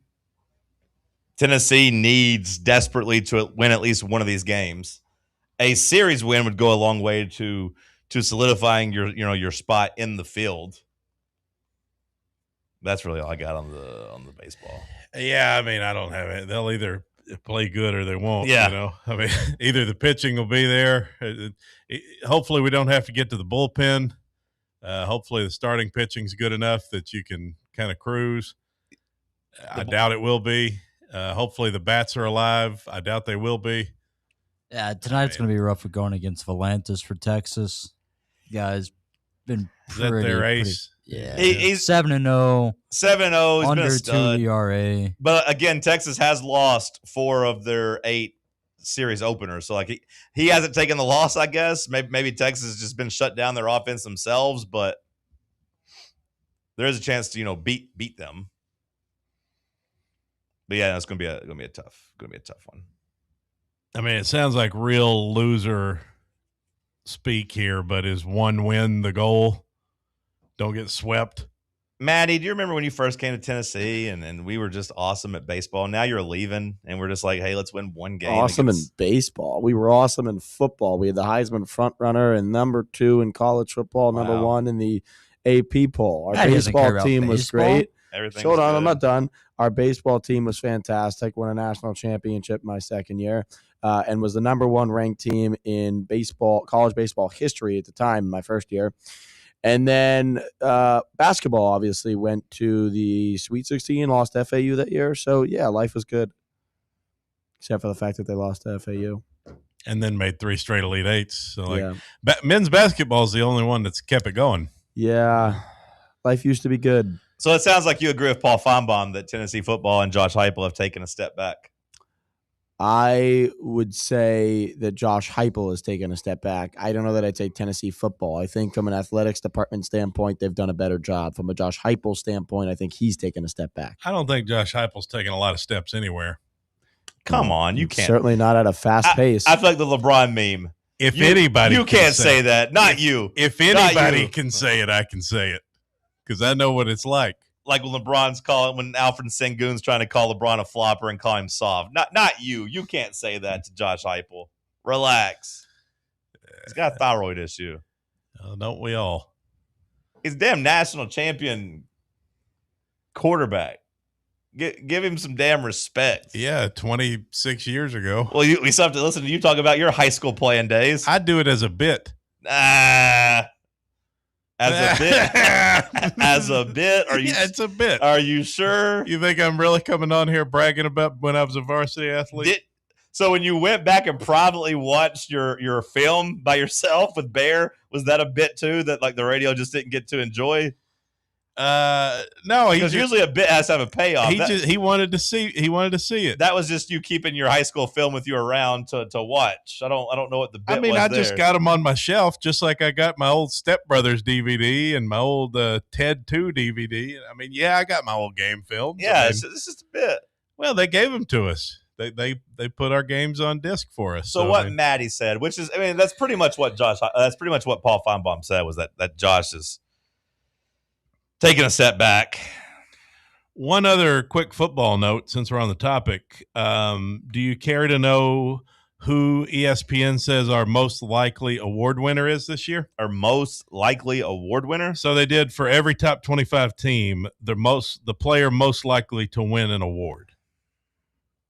Ooh, that's a good one. So it's a player. Yeah, every top 25 team. Because I was going to say you could convince me on Jim Knowles if the defense was awesome, in his first year. You could really convince me Heupel being coach of the year if Tennessee, went. I'm going to say if Tennessee went 10-2, you could tell me that. Our most likely award winner? Yeah, from an individual position. David Sanders? For the Outland Trophy? Yeah. No, that's not the answer. Braylon Staley? That would be the Biletnikoff. And no, he is not. So, SEC Offensive Player of the Year doesn't count? Because, I could see Braylon Staley as an SEC Offensive Player of the Year. I'm just saying, he could win that award. Say what? Dylan Sampson won it, so hell, we could. It's kind of weird to me that you're picking out Braylon Staley over. Do you consider him to be the most likely? He's our best wide receiver. But you wouldn't like to say definitively over Matthews? Yeah. Okay. I personally feel like I thought everyone kind of agreed with that. Braylon Staley was our best wide receiver. Okay. He's damn freshman of the year last year, wasn't he? I loved his game, but I don't know if I'd say definitively. I don't imagine him being a Biletnikoff winner. No, I don't think so either. But I'm just saying, I'm trying to think of just players on our team. If you keep trying, you'll get there. Deshaun Bishop, Bubba. Oh, big bad Deshaun Bishop, Doak Walker Award winner. How's that sound? Get the hell out of here. No disrespect. That's complete disrespect. It sounds like disrespect, but come on. He ran for 1,000 yards last year. And some regard him as the SEC's best returning rusher. Are we really? Yeah. Really? Yeah. Yeah. Some members of the media. More so the than best running back in the SEC. I would say he's much more on the radar of around national SEC perception than Staley would be Staley for Biletnikoff. Staley won freshman of the year last year. Yeah, but for Biletnikoff and Bishop won our hearts. Well, again, I'm not. I was also thinking SEC just offensive player of the year. Bishop did have 16 touchdowns last year. 1,076 yards, 16 He's touchdowns. getting 20 this year. And you forget, which is another point here that I would like to make that ESPN didn't even make, but, they do make it. With 4 returning starters on the offensive line. They talk about the offensive line here. Yeah. We might be a little run heavy. Yeah, but man, look at these. I know how you feel about big bad Jesse Perry down there in the trenches. But when I just look at the Doak Walker Award winners, I mean, Jeremiah Love last year, I mean, he only had 1,400 yards and 18 touchdowns. But like before him, 2,600 yards, 29 touchdowns, 1,700 yards, 21 touchdowns. That was Ashton Genty at Boise State. Well, yeah, right? but Ollie Gordon was 1,700 yards and 21 touchdowns at Oklahoma State. Bijan Robinson was 1,580 yards, 18 touchdowns. Kenneth Walker was 1,600 yards, 18 touchdowns. Najee Harris was 1,500 yards, 26 touchdowns. Jonathan Taylor had 2,000 yards twice in 21 touchdowns. Let's say theoretically Deshaun gets to the 1,500 mark. I mean, he could be in the running at that. Like, I don't think that's out of the realm of possibility. Okay, but just hold on. Time out. When's the last time Tennessee's had a Doak Walker Award winner? One doesn't come to mind. Did Jamal Lewis win it? He did not. Then I don't think we've. Apparently, this award's only been around since 1990, and we've never had one. Yeah. When's the last time we had a Blitnikoff winner? Oh, wait, not too long ago. Hyatt, All right, so like logically, we've seen us win the Blitnikoff before. Yeah, but logically, I would just say I don't know that Braylon Staley is going to be our best receiver. I don't know if I say that as confidently as you do. What the hell? You got a great freshman coming in here. Well, I would sign up for Tristan Keys being awesome. You got a great freshman. You got Mike Matthews. I mean, you got a pretty good group. Yeah. Like I feel like we're going to distribute the ball more. That's the same stuff we said during the Jalen Hyatt time too, and then he took off. We had Big Ced Tillman. Remember you'd say, yeah. Nah, I don't think our offense is going to be explosive enough.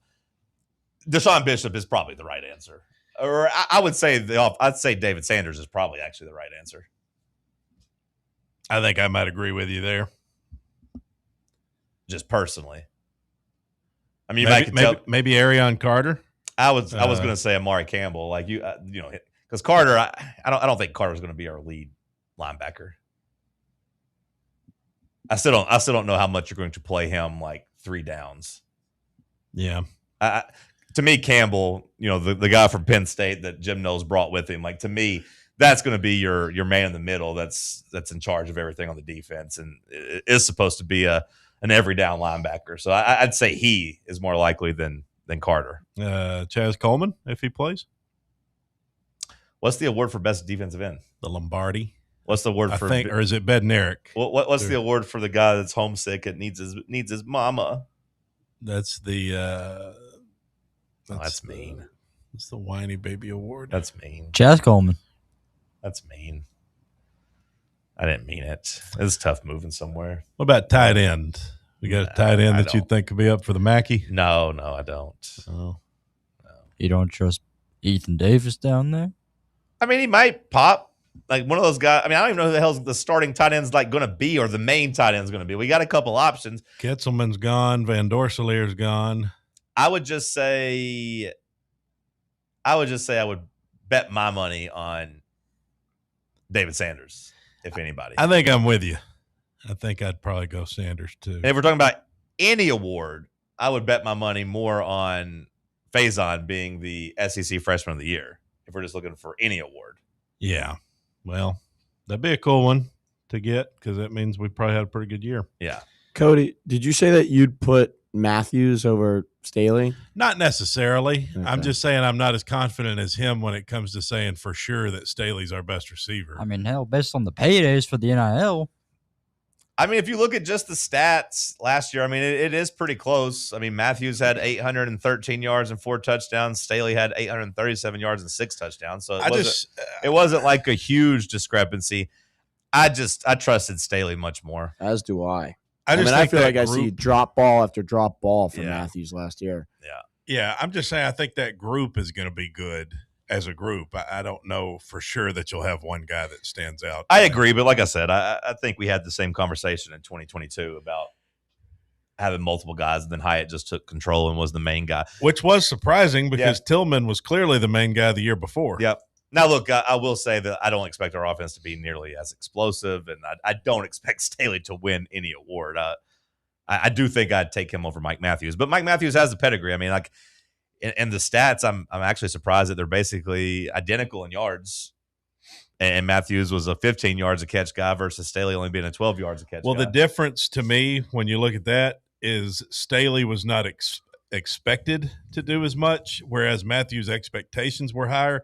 So it seems like Matthews underachieved while Staley overachieved. Well, there's that, but also there's the drops that Matty talked about. And like Right.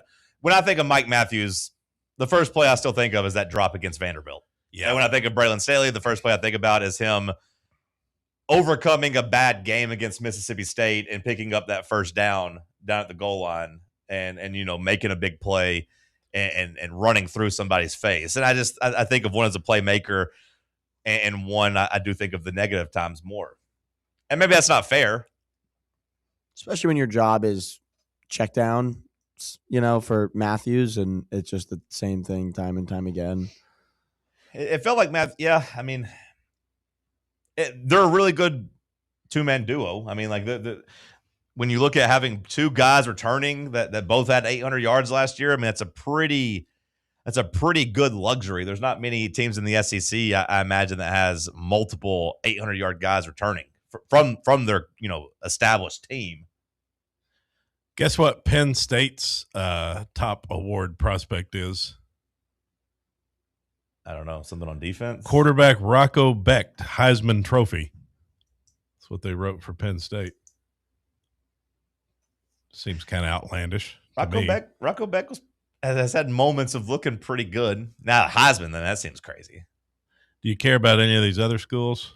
Not really. Okay. Can I hear you, Miami? Miami is Malachi Tony, Biletnikoff. Yeah, that makes sense. Yeah. That's what they put for Miami. Yeah, I mean, Tony to me is one of the players that stand out. Like, when you get these best player lists, like when I actually watch those games, I know wide receiver is different than watching a linebacker or watching a lineman, but like Tony's you could just watch him and see he's special. You can just watch him and see That's he's a how freak. I felt about Jeremiah Smith. Yeah, but I mean, like, honestly, I've probably watched more Miami games over the last year than I did Ohio State last year. I didn't really tune into many Ohio State I like games. that, John. I liked watching Tony, and they had that primetime game, to start the year against Notre Dame. That was pretty good. Was it this year that they had the game against Virginia Tech where they had to go to review at the final seconds to see if he had caught the ball in the end zone, and it was a big deal? And the ACC was the department that challenged it as opposed to the refs on the field. I want to say that was 2 years ago during Cam Ward's season. Yeah, you're right. It was Cam Ward's season. Yeah, you're right. Because that Miami was playing with fire for most of that season. And then there was a big controversy, like if that's the ACC putting their team at the top of the list. Yeah, that was the Cam Ward. But like, I've watched between Cam Ward and then this year with Miami being, a pretty good team, that I watched a couple of their playoff games, and you'd watch them play, the Louisville of the world. Like, I watched quite a few Miami games. Quick hitter for you, because I know you guys talked about it earlier. Who's trending in a better direction right now, the Miami Dolphins or the Tennessee Titans? I mean, I strongly feel like the Titans. Do you feel No, like I'm it's with the you. Dolphins? I think it's the Titans. Well, I would say that nobody. I would argue that no one has a lower standing in the NFL than the Dolphins do right now. I don't know what. Yeah. Titans fan aside, but like, I don't know who you would have to put the Dolphins up against for me to say, you know what, I like the way the Dolphins are headed more than that team. At least you have a cornerstone piece. Yeah. I think the Titans are in pretty good shape for the future. With the Dolphins, like I said, if I was ranking them, I would probably have them at definitely in the 30s. Now, if you want to argue about the Jets or whatever, like, I would have them in the 30s. You missed the last hour, Matty, when he said the Dolphins are the clear-cut worst team in the NFL. Oh, I heard that. Yeah. And they are, vying for the number one pick if they draft a quarterback. Well, when you tell me you're rolling out Malik Willis at quarterback, I mean, what do you expect? Now, if they draft number one and they get a franchise quarterback, then all of a sudden that arrow's pointing up. But yeah, if like this year, the Dolphins, they're to me, they're the, like I said, in the 30s, either 30, 31, or 32. Yeah, I mean, the Jets always suck. but I don't know who else. I mean, some of the losers are always the losers, you know. That's true. Cleveland will suck. But sometimes even losers get lucky sometimes. Maybe the Dolphins will have a good year. You know, Tom Petty said that once. He had a song. The GOAT. That. Yeah. Last call on the other side. Maddie, you got a hot take for us or no? Of course. Okay, we'll get Maddie's hot take and we'll wrap this show up. Stick with us. Big Orange Country's home for sports. This is Fan Run Radio. Are you thinking of buying a home but don't know where to start? Well, call VFL Josh Travis, your local mortgage expert with Foundation Mortgage, based right here in Knoxville. Whether it's your first home or your forever home, he'll keep the process simple every step of the way. To get started, visit mortgagebrokerjosh.com or call 423-312-9777 today. Foundation Mortgage Company, LLC is an equal opportunity housing company. NMLS number 1387311. Smoky Mountain Brewery is the place to be for game day. From the moment you walk in, it's wall-to-wall big screens, making Smoky Mountain Brewery the perfect place to watch the Vols or your favorite team in action. With locations in Turkey Creek, Maryville, Pigeon Forge, and Gatlinburg, you're never far away from a great time at Smoky Mountain Brewery. Try one of their world-famous microbrews like Black Bear Ale, Mountain Light, or Cherokee Ale. Juicy burgers, wings that bring the heat, and delicious handmade pizzas made with hand-tossed crust from the freshest ingredients and their own special sauce from a secret recipe, topped off with hand-grated cheese and farm-fresh toppings. And don't forget, those famous microbrews are also available in kegs for your next party or in 6-packs and growlers to go. So grab your crew and head to Smoky Mountain Brewery and tell them Fan Run Radio sent you. Smoky Mountain Brewery. Eat local, eat good. Is your yard starting to look more wild than welcoming? Yeah, don't let your landscape be that house on the block.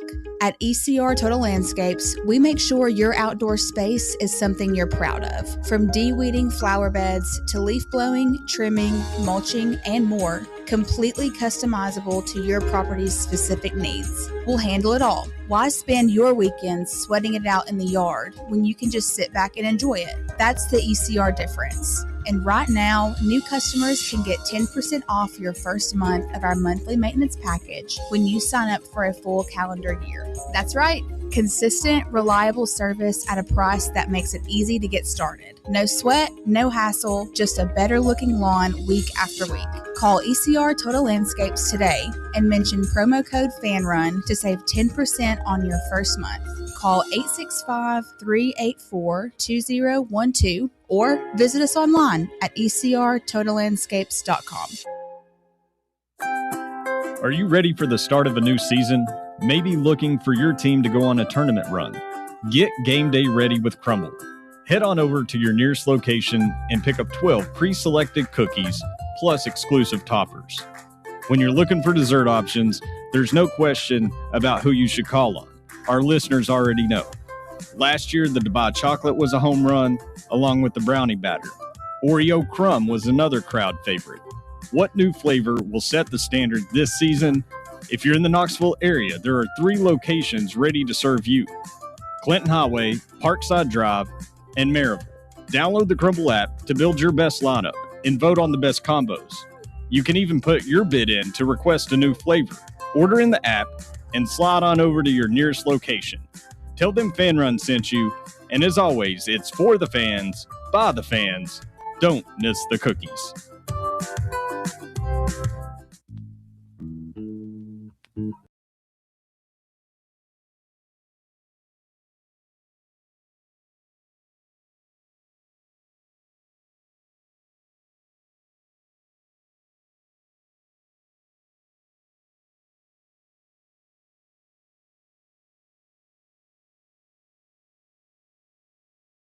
On the program, William, if you're listening, send me the name of the winner. Maddie, give me your hot take. I have a baseball one, particularly Major League Baseball, which I don't think I've done in a very long time, if ever. And it's Tennessee related. And I look at the standings currently in the MLB. Now, I don't know how much you guys follow Major League Baseball, but we'll find out together. Closely. And I look at the San Francisco Giants, who are currently 14-23, tied for the worst record in the National League with the New York Mets right now. And I think, man, that front office really stinks. And if they let Buster Posey go and the rest of that front office, they're in for a rude awakening of changes. And that brings me to my next point, which is the hot take itself. Assuming general management and front office gets fired because of the Giants' lack of success, the risk that Buster Posey took on Tony Vitello, taking a manager first of its kind out of college straight to the MLB, will be right alongside him and will be fired. And Vitello will be looking for a job by the end of the year. That's a pretty good point. Is like it's not only Tony Vitello getting judged, it is the front office, and the front office has not done a good job. And they looked like maybe they were turning things around a couple weeks ago, and since then they've gone 2-8 in their last 10 games. They've been struggling. It does make it look like, it might be more likely, Matty, that they just clean house. So you're right. Like Tony Vitello might not get a very long leash in San Francisco, because I can't imagine if they do clean house looking around and saying, hey, let's keep this guy. Tony Vitello, I imagine him walking around the Muir Woods National Monument, staring up at the beautiful redwoods, thinking, man, I could still be in East Tennessee coaching the Vols. Josh Elander ain't getting it done. I wish I'd never left. Well, let me ask you that. Let's say Tennessee takes the same approach, and by the end of the year, they say, look, Josh Elander's just not our guy.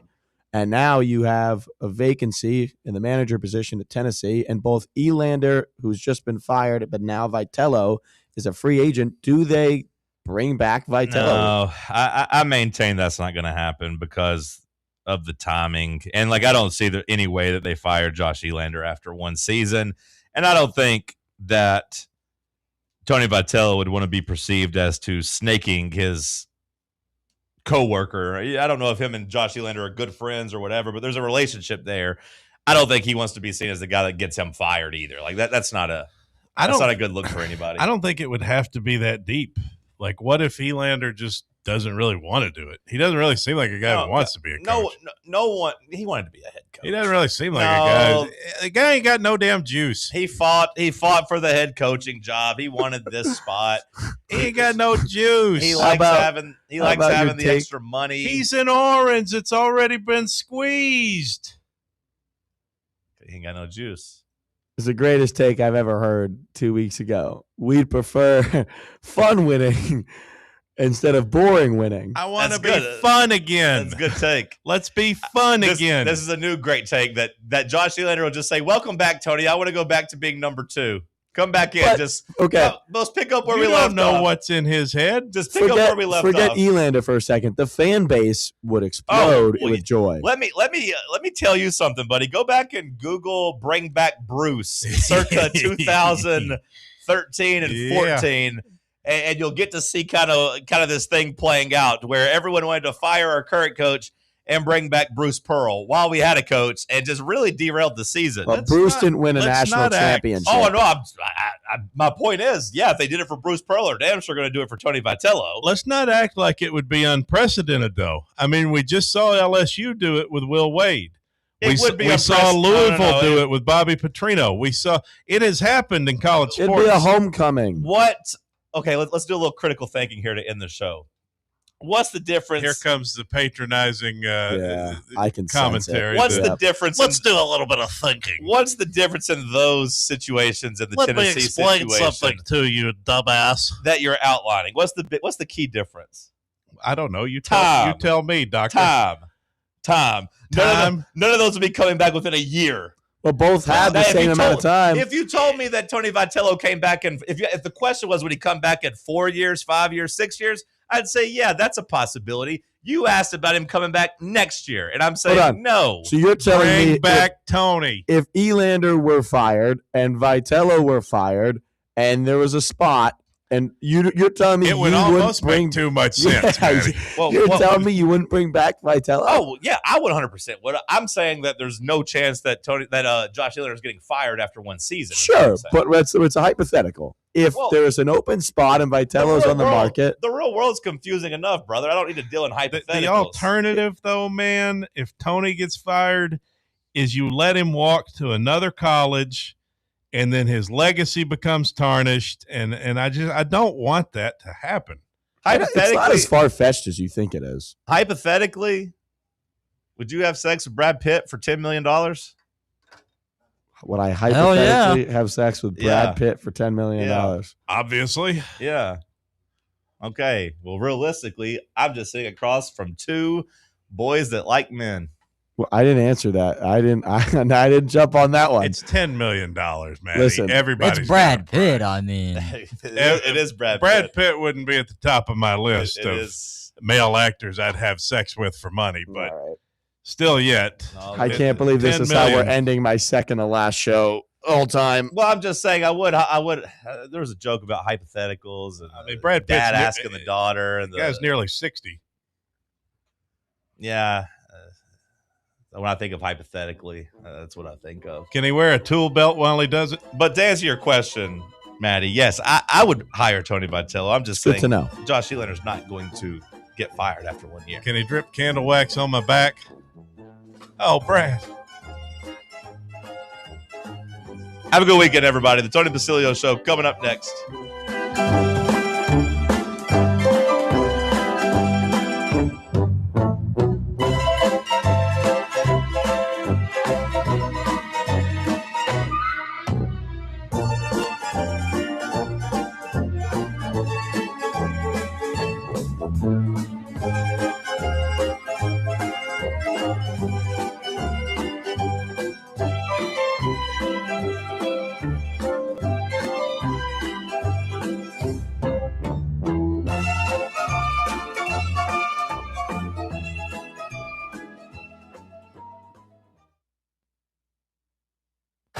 Take Fan Run Radio with you on the all-new Fan Run app.